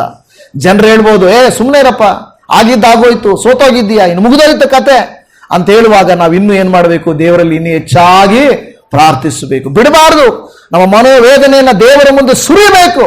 ಆಗ ಆತನು ಖಂಡಿತವಾಗಿ ನಮ್ಮ ಪ್ರಾರ್ಥನೆಯನ್ನು ಕೇಳುತ್ತಾನೆ, ನಮಗೆ ಉತ್ತರವನ್ನು ಕೊಡುತ್ತಾನೆ. ಮೂರನೇದಾಗಿ, ನೀವು ಸೋತಾಗ ದೇವರ ಸ್ವಭಾವವನ್ನ ಹಿಡಿದುಕೊಳ್ಳಬೇಕು. ಹಲ್ಲೆಲೂಯಾ. ಏನಂದ್ರೆ, ನೀವು ಸೋತಾಗ ಏನ್ ಮಾಡಬೇಕು? ಹೌದು, ಸೋತಾಗ ನಿಮಗೆ ಪ್ರಶ್ನೆಗಳು ಮೂಡ್ತವೆ. ಒಂದು ಕ್ವಶನ್ಸ್ ಏನ್ ಬರುತ್ತಂದ್ರೆ, ನಿಜವಾಗಿ ಯೇಸುಸ್ವಾಮಿ ದೇವರೇನಾ? ಯೇಸುಸ್ವಾಮಿ ಒಳ್ಳೆ ದೇವರೇನಾ ಅಲ್ವಾ? ಯಾಕೆಂದ್ರೆ ನಾನು ಇಷ್ಟು ಬೇಡ್ತಾ ಇದ್ದೀನಿ, ಇಷ್ಟು ಕೇಳ್ತಾ ಇದ್ದೀನಿ, ನನ್ನ ಬಗ್ಗೆ ದೇವರಿಗೆ ಪ್ರೀತಿ ಇದೆಯಾ? ನನ್ನ ಬಗ್ಗೆ ದೇವರಿಗೆ ಕಾಳಜಿ ಇದೆಯಾ? ಇದ್ದಿದ್ರೆ ನನಗೆ ಯಾಕೆ ಉತ್ತರ ಕೊಡ್ತಾ ಇರಲಿಲ್ಲ? ಯಾಕೆ ನನಗೆಲ್ಲ ನಷ್ಟ ಆಗೋಗಿದೆ? ಯಾಕೆ ನನಗೆ ಮೋಸ ಆಗೋಯ್ತು? ಯಾಕೆ ನನ್ನನ್ನು ಜನರು ತಿರಸ್ಕಾರ ಮಾಡ್ತಾ ಇದ್ದಾರೆ? ಎಲ್ರಿಗಿಂತ ನಾನು ಯಾಕೆ ಹೀನವಾಗಿದ್ದೇನೆ? ಇಂಥ ಪ್ರಶ್ನೆಗಳನ್ನ ಸೈತಾನ ನಮ್ಮ ಹೃದಯದಲ್ಲಿ ಹುಟ್ಟಿಸುವಾಗ ನಾನು ತಿಳ್ಕೊಳ್ಳಬೇಕಾಗಿರುವಂತ ಒಂದು ವಿಷಯ, ದೇವರ ಸ್ವಭಾವ ಏನು ಅನ್ನೋದು ನಾವು ತಿಳಿದುಕೊಳ್ಳಬೇಕು. ಯೆರೆಮೀಯನ ಗ್ರಂಥ 3ನೇ ಅಧ್ಯಾಯ 22ನೇ ವಾಕ್ಯದಲ್ಲಿ ಈ ರೀತಿಯಾಗಿ ಹೇಳುತ್ತದೆ ನೋಡ್ರಿ. ಯೆರೆಮೀಯ 3:22, ಭ್ರಷ್ಟರಾದ ಮಕ್ಕಳೇ ಹಿಂತಿರುಗಿರಿ, ನಿಮ್ಮ ಭ್ರಷ್ಟತ್ವವನ್ನು ಪರಿಹರಿಸುವೆನು ಎಂದು ಯೆಹೋವನು ಅನ್ನುತ್ತಾನೆ. ಅದಕ್ಕೆ ಜನರು, ಇಗೋ ನಿನ್ನ ಬಳಿಗೆ ಬಂದೆವು, ನೀನು ಯೆಹೋವನು ನಮ್ಮ ದೇವರು. ಹಲ್ಲೆಲೂಯಾ. ಇಲ್ಲಿ ಗಮನಿಸ್ರಿ, ಯಾರಾದ್ರೂ ನಮ್ಮನ್ನ ಬೈದ್ರೆ ಅವ್ರ ಹಿಂದೆನೆ ಹೋಗ್ತೀವಾ? ಹೋಗ್ತೀವಾ? ತಂದೆ ತಾಯಿಗಳು ಬೈದ್ರೆ ಹೋಗ್ತೀವಾ? ಈ ತಂದೆ ತಾಯಿಗಳು ಹೇಳ್ತಾರೆ, ನೀನು ಏನು ಹೆಲ್ಪ್ ಮಾಡಲ್ಲ, ನೀನೇನು ಪ್ರಯೋಜನ ಇಲ್ಲ, ನೀನು ಹಂಗೆ ಹಿಂಗೆ, ನೀನು ಹೋಗು ಅಂತ ಹೇಳಿದ್ರೆ ಎಲ್ಲಿ ಹೋಗ್ತಾರೆ ಅವರು? ಎಲ್ಲೋಗ್ತಾರೆ? ಅವ್ರು ಬೈಯೋವಾಗ ಸ್ವಲ್ಪ ಆಚೆ ಹೊಟ್ಟೋಗಿ ಗೊತ್ತಿರಿ, ಸಾಯಂಕಾಲ ಬರ್ತಾರೆ. ಕೆಲವು ಸಾರಿ ಮನೆಯಲ್ಲಿ ಏನ್ ಹೇಳ್ತಾರೆ, ಬೈತಾ ಇರ್ತಾರೆ. ನಾನು ಒಂದ್ಸಾರಿ ಒಬ್ಬ ಪಾಸ್ಟರ್ ಹತ್ರ ಕೇಳಿದೆ, ಪಾಸ್ಟರ್ ಈಗ ಬೈತಾ ಇರ್ತೀರಲ್ಲ, ಮತ್ತೆ ನಿಮ್ ಚರ್ಚಿಗೆ ಬರ್ತಾರ ಅವ್ರು? ಅಂದ್ರೆ, ನಿಮ್ಗೆ ಗೊತ್ತಿಲ್ಲ, ನಾನು ಮೊಂಡ ಅಂದ್ರೆ ನಮಗಿಂತ ಮೊಂಡ್ರ ಅವರು. ನಾನು ಎಷ್ಟು ಬೈದ್ರು ನಮ್ಮನ್ನು ಬಿಟ್ಟು ಹೋಗಲ್ಲ ಅವರು. ನೋಡ್ತಾ ಇರ್ರಿ ಬೇಕಾದ್ರೆ. ನಿಜಾನೇ. ಕೆಲವ್ರಿಗೆ ಏನಾಗ್ಬಿಡುತ್ತದೆ, ಕೆಲವು ಮಕ್ಕಳು ನೋಡ್ರಿ ಮನೆಯಲ್ಲಿ ಬೈತಾ ಇರ್ತಾರೆ ಅಂದ್ಕೊಳ್ಳಿ, ಹೊರಟೋಗ್ತಾರೆ. ನಾವು ಕೂತಿದ್ದವ್ರು ಅನ್ಕೋಬಹುದು, ಅಯ್ಯೋ ಪಾಪ ಬೇಜಾರಾಗಿರ್ತಾರೆ, ಹೊರಟೋಗ್ತಾ ತಿರುಗಿ ಬರಲ್ಲೇನೋ ಅಂದ್ಕೊಂಡಿರ್ತಾರೆ. ಸ್ವಲ್ಪ ಹೊತ್ತಾದ್ಮೇಲೆ ಬರ್ತಾರೆ ಅವರು. ಅಂದ್ರೆ ತಂದೆ ತಾಯಿಗಳಿಗೆ ಗೊತ್ತು ಅವ್ರ ಮಕ್ಕಳೇನು ಅಂತ, ಮನೆಯಲ್ಲಿ ಗಂಡ ಎಂತವನಂತ ಗೊತ್ತು. ಇವ್ರು ಬೈಯೋ ಬೈಗಳಿಗೆ ಅವ್ರು ಮತ್ತೆ ಬರಲೇಬಾರ್ದು ಮನೆಗೆ, ಆದರೂ ಬರ್ತಾರೆ ವಾಪಸ್ಸು. ಯಾಕೆ ಗೊತ್ತಾ? ನನಗೆ ಗೊತ್ತು ನಮ್ಮವ್ರೆ ಎಂತ ಅಂತ, ಮತ್ತೆ ನನ್ನ ಹೆಂಡತಿ ಎಂತವಳಂತ ಗೊತ್ತು, ಹಂಗೆ ಬೈತಾನೆ ಗೊತ್ತು ಅಂತಾರೆ. ಅದರ ಅರ್ಥ ಕೆಲವು ಸಾರಿ ಆ ರೀತಿಯಾಗಿ ದೇವರು ಉತ್ತರ ಕೊಡಲಿಲ್ಲವಾದರೂ ನಿಮ್ಮ ದೇವರ ಗುಣ ನಿಮಗೆ ಗೊತ್ತು. ಗೊತ್ತಿಲ್ವಾ? ಇವತ್ತು ಉತ್ತರ ಕೊಡದೇ ಇರ್ಬೋದು, ಇವತ್ತು ನೀವು ಸೋತಾಗಿರ್ಬೋದು, ಅದಕ್ಕಂತ ದೇವರನ್ನು ಬಿಟ್ಟೊಟ್ಟೋಗ್ತೀರಾ? ಇಲ್ಲ. ಯಾಕೆಂದ್ರೆ ನಿಮ್ಗೆ ಗೊತ್ತು ನಿಮ್ಮ ದೇವರ ಸ್ವಭಾವ ಎಂತದ್ದಂತ. ನೋಡಿ, ಈ ಮೊದಲ ಭಾಗವನ್ನು ನಾನು ಓದಿದಾಗ ನನಗೆ ಏನು ಅನಿಸ್ತು ಗೊತ್ತಾ? ದೇವರವ್ರನ್ನ ಬೈತಾ ಇದ್ದಾರೆ ಅನಿಸ್ತು. ನೋಡಿ, ಇಲ್ಲಿ ಹೇಳ್ತದೆ, ಭ್ರಷ್ಟರಾದ ಮಕ್ಕಳೇ ಹಿಂದಿರುಗಿರಿ, ನಿಮ್ಮ ಭ್ರಷ್ಟತ್ವವನ್ನು ಪರಿಹರಿಸುವೇನು. ಈ ರೀತಿಯಾಗಿ ದೇವರು ಬೈದಂಗೆ ಅನಿಸ್ತಾ ಇದೆ.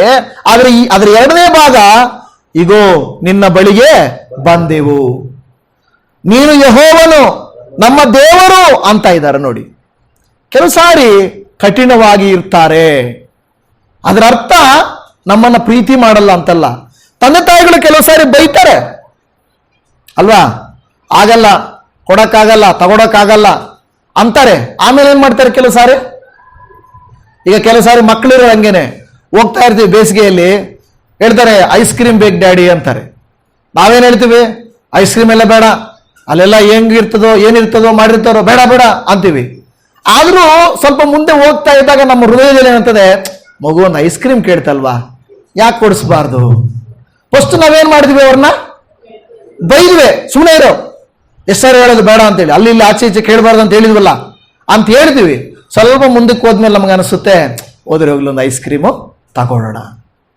ನೋಡಿ, ಮೊದಲು ದೇವರು ನಮ್ಮನ್ನ ಈ ರೀತಿಯಾಗಿ ಒಂದು ರೀತಿಯಾಗಿ ನಮ್ಮನ್ನು ತಿರಸ್ಕರಿಸಿದ ಹಾಗೆ, ನಮ್ಮನ್ನ ಸೋಲಿಗೆ ಒಳಪಡಿಸಿದ ಹಾಗೆ, ನಮಗೆ ಉತ್ತರ ಕೊಡದ ಹಾಗೆ ಅನಿಸುತ್ತದೆ. ಆದರೆ ಮತ್ತೆ ದೇವರೇನ್ ಮಾಡ್ತಾನೆ? ಕನಿಕರ ಉಳ್ಳವನು. ಹಲ್ಲೆಲೂಯ. ನಮ್ಮ ದೇವರು ಎಂತವನು? ನಮ್ಮ ದೇವರು ಪ್ರೀತಿ ಉಳ್ಳವನು, ದಯೆಯುಳ್ಳವನು, ಆತ ನಮಗೆ ಒದಗಿಸುವವನು, ನಮ್ಮನ್ನ ಪೋಷಿಸುವ ದೇವರು. ಹಲ್ಲೆಲೂಯ.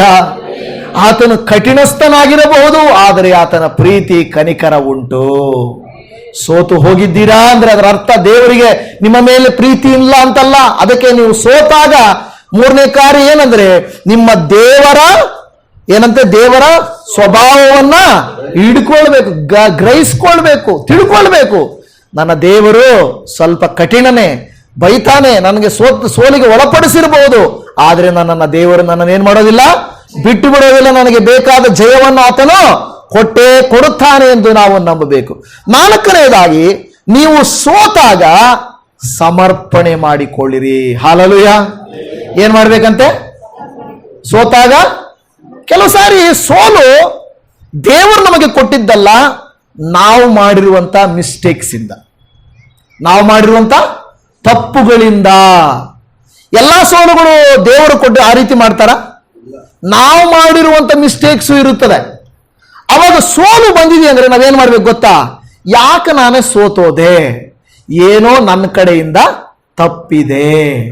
ಅವಾಗ ನಾವೇನ್ ಮಾಡ್ಬೇಕು? ನಮ್ಮನ್ನ ದೇವರಿಗೆ ಸಮರ್ಪಣೆ ಮಾಡಬೇಕು. ದೇವರ ಹತ್ರ ಕೇಳಬೇಕು, ದೇವರೇ ನಾನೇನಾದ್ರೂ ತಪ್ಪು ಮಾಡಿದ್ದೀನಾ? ಈಗ ಯೋನನು ಸಮುದ್ರದಲ್ಲಿ ಬಿಸಾಕಲ್ಪಟ್ಟು ಮೀನು ಅವನನ್ನು ನುಂಗಿತು. ಯಾಕೆ? ದೇವರವನು ಕೊಟ್ಟ ಶಿಕ್ಷೆನ ಅದು? ದೇವರವನಿಗೆ ಶಿಕ್ಷೆ ಕೊಟ್ಟಿದ್ದ? ಏನ್ ಮಾಡುವ? ಯೋನನು ಹೇಗೆ ಪ್ರೇಯರ್ ಮಾಡ್ತಾ ಇದ್ದಾನೆ? ದೇವರೇ ನನ್ನ ತಪ್ಪಾಯ್ತು, ನಾನು ನಿನವೆ ಪಟ್ಟಣಕ್ಕೆ ಹೋಗ್ಬೇಕಾಗಿತ್ತು, ಆದ್ರೆ ನಾನು ಎಲ್ಲಿಗೆ ಹೋಗ್ತಾ ಇದ್ದೀನಿ? ತಾರ್ಷಿಷಿಗೆ ಹೋಗ್ತಾ ಇದ್ದೀನಿ. ಇದು ನಾನು ತೆಗೆದುಕೊಂಡ ತಪ್ಪು ನಿರ್ಣಯ. ಯಾವಾಗ ಒಬ್ಬ ವ್ಯಕ್ತಿ ತಪ್ಪು ತೀರ್ಮಾನ ತಗೊಳ್ತಾನೋ ಅದಕ್ಕೆ ಬಂದ ಶಿಕ್ಷೆ ದೇವರು ನಮ್ಮನ್ನು ಬಾಧಿಸುವುದಕ್ಕಾಗಿ ಅಲ್ಲ, ನಮ್ಮನ್ನ ಸರಿಪಡಿಸುವುದಕ್ಕಾಗಿ. ನಾವು ತಿಳ್ಕೊಳ್ಬೇಕು, ನಾವು ಸೋತಿದ್ದೀವಿ ಅಂದ್ರೆ ಅದರರ್ಥ ದೇವರ ವಾಕ್ಯ ಹೇಳ್ತಾ ಇದೆ, ನೀವು ನಿಮ್ಮನ್ನ ಪುನಃ ಸಮರ್ಪಿಸಿಕೊಳ್ಳಬೇಕು. ರೀಡೆಡಿಕೇಟ್ ಯುವರ್ ಸೆಲ್ಫ್. ಏನಂದ್ರೆ, ದೇವರೇ ಎಲ್ಲೋ ನಾನು ಮಿಸ್ಟೇಕ್ ಮಾಡಿದ್ದೇನೆ, ಅದಕ್ಕೆ ನನಗೆ ಫೇಲ್ಯೂರ್ ಮೇಲೆ ಫೇಲ್ಯೂರ್ ಬರ್ತಾ ಇದೆ, ಸೋಲಿನ ಮೇಲೆ ಸೋಲ್ ಬರ್ತಾ ಇದೆ, ನಷ್ಟದ ಮೇಲೆ ನಷ್ಟ ಆಗ್ತಾ ಇದೆ. ಹಾಗಾದ್ರೆ ಎಲ್ಲೋ ನಾನು ತಪ್ಪಿದ್ದೇನೆ, ದಯಮಾಡಿ ನನ್ನನ್ನು ನಾನು ಸಮರ್ಪಣೆ ಮಾಡಿಕೊಳ್ತೇನೆ. ಈಗ ನಾನು ಸೋತಾಗ ನಾನು ಸಮರ್ಪಣೆ ಮಾಡಿಕೊಳ್ಳುತ್ತೇನೆ, ದಯಮಾಡಿ ನನಗೆ ಸಹಾಯ ಮಾಡು ಎಂದು ನಾವೇನ್ ಮಾಡಬೇಕು? ನಮ್ಮನ್ನೇ ಸರೆಂಡರ್ ಮಾಡಬೇಕು. ಮಾಡ್ಕೊಳ್ಳೋದು ಈಸಿ ಅಲ್ವಾ? ಸೋತ ತಕ್ಷಣ ಕೆಲವು ಸಾರಿ ಕ್ರಿಕೆಟ್ ಅಲ್ಲೆಲ್ಲ ಯಾರಾದ್ರೂ ಕ್ಯಾಚ್ ಹಿಡ್ಕೊಂಡ್ಬಿಟ್ರು ಅಂತ ತಿಳ್ಕೊಳ್ಳಿ, ಏನ್ ಮಾಡ್ತಾರೆ? ಕ್ಯಾಚ್ ಹಿಡ್ಕೊಂಡ್ಬಿಟ್ಟ ತಕ್ಷಣ ಹೆಲ್ಮೆಟ್ ತೆಗೆದು ಬಿಸಾಕಿ, ಬ್ಯಾಟ್ನ ಬಿಸಾಕಿ, ಅದನ್ನು ಒದ್ದು ಇವ ಹೋಗಿ ಕೋಪ ಮಾಡ್ಕೊಂಡು ಹೋಗ್ತಾರೆ. ಯಾಕೆ? ಯಾರು ತಪ್ಪು ಮಾಡಿದ್ರು? ನೀನು ಕರೆಕ್ಟಾಗಿ ಶಾಟ್ ಹೊಡಿಬೇಕಾಗಿತ್ತು. ಶಾಟ್ ಹೊಡೆದ್ರೆ ಅವ್ನು ಕ್ಯಾಚ್ ಹಿಡ್ಕೊಂಡ, ಅದಕ್ಕೆ ಕೋಪ ಮಾಡ್ಕೊಂಡ್ರೆ ಏನು ಪ್ರಯೋಜನ ಅಲ್ವಾ? ಅವನ್ನ ಕೆಲವು ಸಾರಿ ನೋಡಿ ಅವನ್ನ ಕ್ಯಾಚ್ ಹಿಡಿದಿದ್ದಕ್ಕೆ ಅವನ್ನ ಗುರಾಯಿಸ್ಕೊಂಡು ಹೋಗೋದು ಅದು ಆಟ ಅಪ್ಪ. ನೀವು ಹೊಡೆದಿರೋ ಶಾಟ್ ರಾಂಗ್ ಇದೆ ಅಲ್ವಾ? ನಾವು ಕೆಲವು ಸಾರಿ ಮಾಡೋ ತಪ್ಪುಗಳಿಂದ ನಾವೇನ್ ಮಾಡ್ತೀವಿ? ನಾವು ಒಂದು ರೀತಿಯಾಗಿ ನಡ್ಕೊಂಡು ಹೋಗ್ತಾ ಇರ್ತೇವೆ. ಕೆಲವು ಸಾರಿ ಅರ್ಥ ಮಾಡಿಕೊಳ್ಳಬೇಕು, ಕೆಲವು ಸೋಲುಗಳು ನಿಜವಾಗಿಯೂ ನಾವು ಮಾಡಿದ ತಪ್ಪುಗಳಿಂದಾಗಿರುತ್ತದೆ, ನಾವು ತೆಗೆದುಕೊಂಡ ಕೆಲವು ತೀರ್ಮಾನಗಳಿಂದಾಗಿರುತ್ತದೆ. ಅವುಗಳನ್ನು ನಾವು ದೇವರೇ ಮತ್ತೆ ನನ್ನನ್ನು ನಾನೇ ನಿನಗೆ ಸಮರ್ಪಣೆ ಮಾಡುತ್ತೇನೆ. ಸಮರ್ಪಣೆ ಮಾಡುವುದು, ರೀಡೆಡಿಕೇಟ್ ಮಾಡುವುದು ಒಂದು ಸೋಲು ಅಲ್ಲ, ಅದು ದೇವರ ಜ್ಞಾನದ ಮೇಲೆ ಆಶ್ರಿತರಾಗುವುದು. ಮತ್ತು ಆ ಸಂದರ್ಭದಲ್ಲಿ ನಾವೇನು ಮಾಡಬೇಕು ಗೊತ್ತಾ? ನಮ್ಮ ಪ್ರಾರ್ಥನೆಯನ್ನು ಬದಲಾಯಿಸಬೇಕು, ನಮ್ಮ ಜೀವಿತ ಶೈಲಿಯನ್ನು ಬದಲಾಯಿಸಬೇಕು, ನಮ್ಮ ನಡವಳಿಕೆಯನ್ನು ಬದಲಾಯಿಸಬೇಕು, ನಮ್ಮ ಮಾತುಗಳನ್ನು ಬದಲಾಯಿಸಬೇಕು. ಎಲ್ಲ ರಾಂಗ್ ಆಗಿ ಹೋಗ್ತಾ ಇದೆ ಅಂದ್ರೆ ನಾನು ಇಲ್ಲಿಂದ ಏನ್ ಮಾಡಬೇಕು? ತಿರುಗಿಕೊಳ್ಬೇಕು. ಈ ರೂಟ್ ಸರಿ ಇಲ್ಲ. ಎಷ್ಟೋ ಸಾರಿ ಕೆಲವರು ಏನ್ ಮಾಡ್ತಾರೆ ಗೊತ್ತಾ? ಒಂದು ಬೆಳೆಯನ್ನ, ಒಂದು ವ್ಯಾಪಾರವನ್ನ ಮಾಡ್ತಾರೆ. ಆ ಬೆಳೆಯಲ್ಲಿ, ಆ ವ್ಯಾಪಾರದಲ್ಲಿ ಅವ್ರಿಗೆ ಒಂದು ಸಾರಿ ಕೂಡ ಲಾಭ ಬಂದಿಲ್ಲ ಅಂದ್ರೆ ಏನ್ ಮಾಡ್ಬೇಕು? ಅದಕ್ಕೆ ತಕ್ಕ ಉತ್ತರ ಅಂದ್ರೆ ನಮ್ಮ ಅಣ್ಣಾಜಿ, ನಮ್ಮ ಅಣ್ಣನವರು. ಅವ್ರ ಲೈಫಲ್ಲಿ ಒಂದೇ ಬೆಳೆ ಅವ್ರು ಹಾಕಿರೋದು ಇದುವರೆಗೂ, ಟೊಮೊಟೊ. ಒಂದು ಸಾರಿ ಕೂಡ ಅವ್ರಿಗೆ ರೇಟ್ ಸಿಕ್ಕಿಲ್ಲ. ಏನೋ ಒಂದೇ ಒಂದು ಸಾರಿ ನಾನು ಓಕೆ ಈ ಸಾರಿ ನನಗೆ ರೇಟ್ ಸಿಕ್ಕಿದೆಯಪ್ಪ. ಆದ್ರೆ ಇವಾಗ್ಲೂ ಕೇಳ್ರಿ, ಅವ್ರ ಬೆಳೆ ಹಾಕೋದು ಯಾವುದು ಅಂತವ್ರಿಗೆ ಏನ್ ಹೇಳೋದು ಅಲ್ವಾ? ಏನ್ ಹೇಳೋದು? ಲೈಫಲ್ಲಿ ಜೀವನ ಪರ್ಯಂತ 50 ವರ್ಷದವರೆಗೂ ನೀವು 25 ವರ್ಷದಿಂದ 50 ವರ್ಷ, 25 ವರ್ಷ ನೀವು ಒಂದು ಬೆಳೆಯಲ್ಲಿ ನಷ್ಟ ಹೊಂದ್ತಾ ಇದ್ದೀರಂದ್ರೆ ಅವ್ರಿಗೇನು ಗೊತ್ತಾ? ಎಲ್ಲರೂ ನನ್ನನ್ನ ಇದ್ರಲ್ಲಿ ಸೋತೋಗಿದೆಯಾ ಅದರಲ್ಲೇ ಗೆದ್ದು ತೋರಿಸ್ಬೇಕು, ಅದೇನೋ ಚಟ, ಅದೇನೋ ಒಂದು ಯಾರಿಗೋ ಪ್ರೂವ್ ಮಾಡಕ್ ಹೋಗಿ ನೀನು ಬಿದ್ದರೆ ಏನ್ ಪ್ರಯೋಜನ ಅಲ್ವಾ? ಯಾರಿಗೋ ಪಾಠ ಕಲಿಸ್ತೀನಿ ಅಂತೇಳಿ ಅದೇನು ಹೇಳ್ತಾರೆ, ಎತ್ತಿಗೆ ಜ್ವರ ಬಂದ್ರೆ ಎಮ್ಮೆಗೆ ಬರೆ ಹಾಕಿದಾರಂತೆ. ಹಂಗೆ ಯಾರೋ ಏನೋ ಅಂದ್ಕೊಳ್ತಾರಂತ ನಾವು ನಮಗೆ ಬರೆ ಹಾಕೊಂಡ್ರೆ ಹೆಂಗೆ? ನಾವು ಬರೆ ಹಾಕೊಳಕ್ ಆಗಲ್ಲ. ನೀವು ಸೋಲ್ತಾ ಇದ್ದೀರಂದ್ರೆ, ನಿಮಗೆ ನಷ್ಟ ಆಗ್ತಾ ಇದೆ ಅಂದ್ರೆ ಆ ರೂಟನ್ನ ಬಿಟ್ಟು ಬೇರೆ ರೂಟನ್ನ ಹಿಡಿಬೇಕು. ಸ್ನೇಹಿತರನ್ನ ಬದಲಾವಣೆ ಮಾಡಬೇಕು, ನಮ್ಮನ್ನ ರೀಡೆಡಿಕೇಟ್ ಮಾಡಬೇಕು. ಆವಾಗಲೇ 5ನೇದಾಗಿ ನೀವು ಸೋತಾಗ ಮಾಡಬೇಕಾಗಿರುವಂತ ಕಾರ್ಯ, ಸೋತಾಗ ನೀವು ಮಾಡಬೇಕಾದಂತ 5ನೇ ಕಾರ್ಯ, ಉತ್ತರ ಬರದಿದ್ದರೂ ಪ್ರಾರ್ಥನೆಯನ್ನ ಮುಂದುವರಿಸಬೇಕು. ಹಲ್ಲೆಲೂಯಾ. ಏನ್ ಮಾಡ್ಬೇಕಂತೆ? ಉತ್ತರ ಬರದಿದ್ದರೂ ಪ್ರಾರ್ಥನೆಯನ್ನು ಮುಂದುವರಿಸಬೇಕು. ಇವಾಗ ಹೇಳಿದಿರ, ದೇವ್ರೆ ಇಷ್ಟು ದಿನ ನಾನು ಪ್ರೇಯರ್ ಮಾಡಿದ್ದೀನಿ, ಎಲ್ಲ ಮಾಡಿದ್ದೀನಿ, ಸೋತೋಗಿದ್ದೀನಿ, ಮತ್ತೆ ಇನ್ಯಾಕೆ ನಾನು ಪ್ರೇಯರ್ ಮಾಡಬೇಕು? ಆದರೆ ದೇವ್ರ ವಾಕ್ಯ ಹೇಳುತ್ತೆ, ನೀನೇನ್ ಮಾಡಬೇಕು? ಎಡಬಿಡದೆ ಪ್ರಾರ್ಥನೆ ಮಾಡಬೇಕು. ಹಲ್ಲೆಲೂಯಾ. ನೀವು ನಾನು ಮಾಡಬೇಕಾಗಿರೋ ಕಾರ್ಯ, ಸೋತಾಗಲೂ ಕೂಡ ನಾವೇನ್ ಮಾಡಬೇಕು? ಪ್ರಾರ್ಥಿಸುವುದನ್ನ ಮುಂದುವರಿಸಬೇಕು. ಅದೊಂದು ಮೆಥಡ್. ದೇವರ ವಾಕ್ಯ ರೋಮಾಪುರದವರಿಗೆ ಬರೆದ ಪತ್ರಿಕೆಯಲ್ಲಿ 12ನೇ ಅಧ್ಯಾಯ 12ನೇ ವಾಕ್ಯವನ್ನು ನಾವು ಓದುವಾಗ, ರೋಮಾಪುರದವರಿಗೆ 12 ಹೇಳ್ತದೆ, ಕ್ರೈಸ್ತರು ನಿರೀಕ್ಷಿಸುವ ಮಹಾಪದವಿಯನ್ನು ನೆನೆಸು ಉಲ್ಲಾಸವಾಗಿರ್ರಿ, ಉಪದ್ರವದಲ್ಲಿ ಸೈರಣೆ ಉಳ್ಳವರಾಗಿರ್ರಿ, ಬೇಸರಗೊಳ್ಳದೆ. ಹಾಗಾದ್ರೆ ಸೋತಾಗಲೂ ಏನ್ ಮಾಡಬೇಕು? ಪ್ರಾರ್ಥನೆ ಮಾಡಬೇಕು. ಅದು ಬಹಳ ಮುಖ್ಯವಾದಂತ ಕಾರ್ಯ. ಕಳೆದ ಸಾರಿ ಒಬ್ಬ ಹುಡುಗಿ ಕ್ರಿಕೆಟ್ ಅಲ್ಲಿ ನೀವು ಕೇಳಿಸ್ಕೊಂಡ್ರಲ್ವಾ, ಜಮೀಮಾ ರೋಡ್ರಿಗಸ್, ಏನಂತ ಆಕೆ ಹೆಸರು? ಜಮೀಮಾ ರೋಡ್ರಿಗಸ್. ಆಕೆ ಹೇಳ್ತಾ ಇದ್ರು, ಆಕೆ ಯಾರಂತ ಯಾರಿಗೂ ಗೊತ್ತಿಲ್ಲ, ನಮಗೆಲ್ಲ ಗೊತ್ತೇ ಇಲ್ಲ ಆಕೆ ಯಾರು ಅಂತ. ಏನಾಯ್ತು? ಆಕೆ ಸಾಕ್ಷಿಯನ್ನು ಕೇಳಿದ್ರೆ, ಅವರಪ್ಪ ಅವರ ಸಾಕ್ಷಿಯನ್ನು ಕೇಳಿದ್ರೆ, ಅವರು ಕ್ರಿಕೆಟ್ ಆಡ್ತಾ ಇದ್ದಾಗ ಜಮೀಮಾ ರೋಡ್ರಿಗಸ್ ಆಕೆಯನ್ನ ಯಾರು ಹಿಡಿಸ್ಕೊಳ್ಳೋರಲ್ಲ, ಯಾರು ಆಕೆಯನ್ನ ಮಾತಾಡೋರಲ್ಲ, ಸರಿಯಾಗಿ ಏನು ಮಾಡಲ್ಲ. ಇನ್ನೂ ಆಕೆ ನೀನ್ ಚರ್ಚ್ಗೆ ಹೋಗ್ತೀಯಾ, ನೀನ್ ಪ್ರೇಯರ್ ಮಾಡ್ತೀಯಾ, ಹಾಡಾಡ್ತೀಯಾ ಅಂತ ಗೇಲಿ ಮಾಡೋರಂತೆ ಅವ್ರನ್ನ. ಆಕೆ ಸೋತಾಗಲೂ ದೇವರನ್ನ ಕೇಳಿದ್ರೆ, ನಾನು ಸೋತು ನನ್ನನ್ನು ಯಾರು ನೋಡದೇ ಇದ್ದಾಗಲೂ ನಾನು ದೇವರನ್ನ ಆರಾಧನೆ ಮಾಡ್ತಾ ಇದ್ದೆ, ನಾನು ಪ್ರಾರ್ಥನೆ ಮಾಡ್ತಾ ಇದ್ದೆ. ಹಲವು ಎಂತ ಒಳ್ಳೆ ಮಾತಲ್ವಾ ಅದು? ಅಂದ್ರೆ ಆಕೆ ಗೆದ್ದಾಗ ಏನ್ ಮಾಡಿದ್ಲು? ಆಕೆ ದೇವರಿಗೆ ಸ್ತೋತ್ರ ಮಾಡಿ, ಇದು ನನ್ನಿಂದ ಆಗಲಿಲ್ಲ, ನನ್ನೊಟ್ಟಿಗೆ ದೇವರಿದ್ದು ನನ್ನ ಕೈಯಲ್ಲಿ ಮಾಡಿಸಿದ್ದಾರೆ, ಇದು ದೇವರಿಗೆ ಸ್ತೋತ್ರ, ಇದು ದೇವರು ಮಾಡಿದ್ದು, ಏಸಪ್ಪ ಮಾಡಿದ್ದು ಅಂತ ಆಕೆ ಸಾಕ್ಷಿ ಕೊಟ್ಲು. ಅಂದ್ರೆ ಅವಾಗ ಮಾತ್ರ ಆಕೆ ಪ್ರೇಯರ್ ಮಾಡಿದ್ಲಾ? ಇಲ್ಲ, ಅದಕ್ಕೆ ಮುಂಚೆಯಿಂದನೂ ಆಕೆ ಪ್ರಾರ್ಥನೆ ಮಾಡ್ತಾ ಇದ್ದಾಳೆ. ಸೋತು ಹೋದಾಗ ರೀಸೆಂಟ್ ಆಗಿ ಇನ್ನೊಂದು ಹೆಸರು ಬಂತು, ಸಂಜು ಸ್ಯಾಮ್ಸನ್ ಅಂತ. ನಮ್ಮ ಭಾರತ ದೇಶದಲ್ಲಿ ಕ್ರಿಕೆಟ್ಗೆ ಇರುವಂತ ಕ್ರೇಜ್ ಯಾವ ಕ್ರೀಡೆಗೂ ಇಲ್ಲ ಅಲ್ವಾ? ಹೌದಾ ಇಲ್ವಾ? 11 ಜನ ಆಡ್ತಾರೆ, 110 ಕೋಟಿ ಜನ ನೋಡ್ತಾರೆ. ಎಷ್ಟು ಜನ ಆಡೋದು? ಎಷ್ಟು ಜನ? 11 ಜನ ನೋಡೋದು 110 ಕೋಟಿ ಜನ. ಇನ್ನು ಮಿಕ್ಕದವರು ಯಾರಿಗೂ ಪಾಪ ಅವ್ರಿಗೆ ಕ್ರಿಕೆಟ್ ಗೊತ್ತಿಲ್ಲನೋ ನೋಡ. ಅಂದ್ರೆ 11 ಎಲ್ಲಿ, 110 ಕೋಟಿ ಎಲ್ಲಿ? ಅಂದ್ರೆ ಅಷ್ಟು ಕ್ರೇಜು. ಹಾಗಾದ್ರೆ ಅಷ್ಟು ಜನಕ್ಕೆ ಗೊತ್ತಾಗಿದೆ ಈ ರೀಸೆಂಟ್ ಆಗಿ ದೇವರು ಉನ್ನತಿಗೆ ತಂದದ್ದು ಜಮೀಮಾ ರೋಡ್ರಿಗಸ್, ಸಂಜು ಸ್ಯಾಮ್ಸನ್ ಅನ್ನೋದು. ನನಗಂತೂ ಜಮೀಮಾ ರೋಡ್ರಿಗಸ್ ಹೇಳ್ತಾರೆ, ನಾನು ಯಾರಂತ ಗೊತ್ತಿಲ್ಲದೆ ಇದ್ದಾಗಲೂ ನಾನು ಚರ್ಚ್ಗೆ ಹೋಗ್ತಾ ಇದ್ದೆ, ನಾನು ವರ್ಷಿಪ್ ಮಾಡ್ತಾ ಇದ್ದೆ, ನಾನು ಪ್ರಾರ್ಥನೆ ಮಾಡ್ತಾ ಇದ್ದೆ, ನಾನು ಬೈಬಲ್ ಓದ್ತಾ ಇದ್ದೆ. ಇವತ್ತೂ ನಾನು ಗೆದ್ದಾಗಲೂ ಅದೇ ಕೆಲಸ ಮಾಡ್ತೇನೆ. ಹಲ್ಲೆಲೂಯಾ. ನಮಗೆ ಗೆದ್ದಾಗ ಮಾತ್ರ ಬೈಬಲ್ ಓದಿ ಪ್ರೇಯರ್ ಮಾಡೋದಲ್ಲ, ಸೋತಾಗಲೂ ಪ್ರೇಯರ್ ಮಾಡಬೇಕು, ಬೈಬಲ್ ಓದಬೇಕು, ದೇವರಲ್ಲಿ ಇರಬೇಕು. ಹಲ್ಲೆಲೂಯಾ. ಅದನ್ನ ನಾವು ಮಾಡಬೇಕು, ಅದು ಬಹಳ ಮುಖ್ಯ. ಅನೇಕರಿಗೆ ಅದೇನಂದ್ರೆ ಜೀವನ ಚೆನ್ನಾಗಿದ್ದಾಗ ಒಳ್ಳೇದೇ, ಆದರೆ ಸೋತಾಗಲೂ ದೇವರ ವಾಕ್ಯ ಹೇಳುತ್ತದೆ ನೀವೇನ್ ಮಾಡಬೇಕು? ಪ್ರಾರ್ಥನೆಯನ್ನ ಮಾಡಬೇಕು. ಫಿಲಿಪ್ಪಿ 4ನೇ ಅಧ್ಯಾಯ 6ರಿಂದ 7 ವಚನಗಳು ಹೇಳುತ್ತದೆ. 4ನೇ ಅಧ್ಯಾಯ 6ರಿಂದ 7, ಯಾವ ಸಂಬಂಧವಾಗಿಯೂ ಚಿಂತೆ ಮಾಡದೆ ಸರ್ವ ವಿಷಯದಲ್ಲಿ ದೇವರ ಮುಂದೆ ಕೃತಜ್ಞತಾ ಸ್ತುತಿಯನ್ನು ಪ್ರಾರ್ಥನೆ ವಿಜ್ಞಾಪನೆಗಳನ್ನು ಮಾಡುತ್ತಾ ನಿಮಗೆ ಬೇಕಾದದ್ದನ್ನು ತಿಳಿಯಪಡಿಸಿರಿ. ಆಗ ಎಲ್ಲಾ ಗ್ರಹಿಕೆಯನ್ನು ಮೀರುವ ದೇವ ಶಾಂತಿಯು ನಿಮ್ಮ ಹೃದಯಗಳನ್ನು ಯೋಚನೆಗಳನ್ನು ಕ್ರಿಸ್ತ ಯೇಸುವಿನಲ್ಲಿ ಕಾಯುವುದು. ಹಲ್ಲೆಲೂಯಾ. ನಿಮ್ಮ ಸಮಸ್ಯೆ ಬೇಗ ಹೋಗುತ್ತೆ ಅಂತಲ್ಲ ಹೇಳ್ತಾ ಇರೋದು ಇಲ್ಲಿ, ದೇವ ಶಾಂತಿಯು ನಿಮ್ಮ ಹೃದಯಕ್ಕೆ ಬರುತ್ತದೆ. ಏನ್ ಬರುತ್ತಂತೆ? ಅರ್ಥ ಆಗ್ತಾ ಇದೆಯಾ? ಏನ್ ಬರುತ್ತೆ?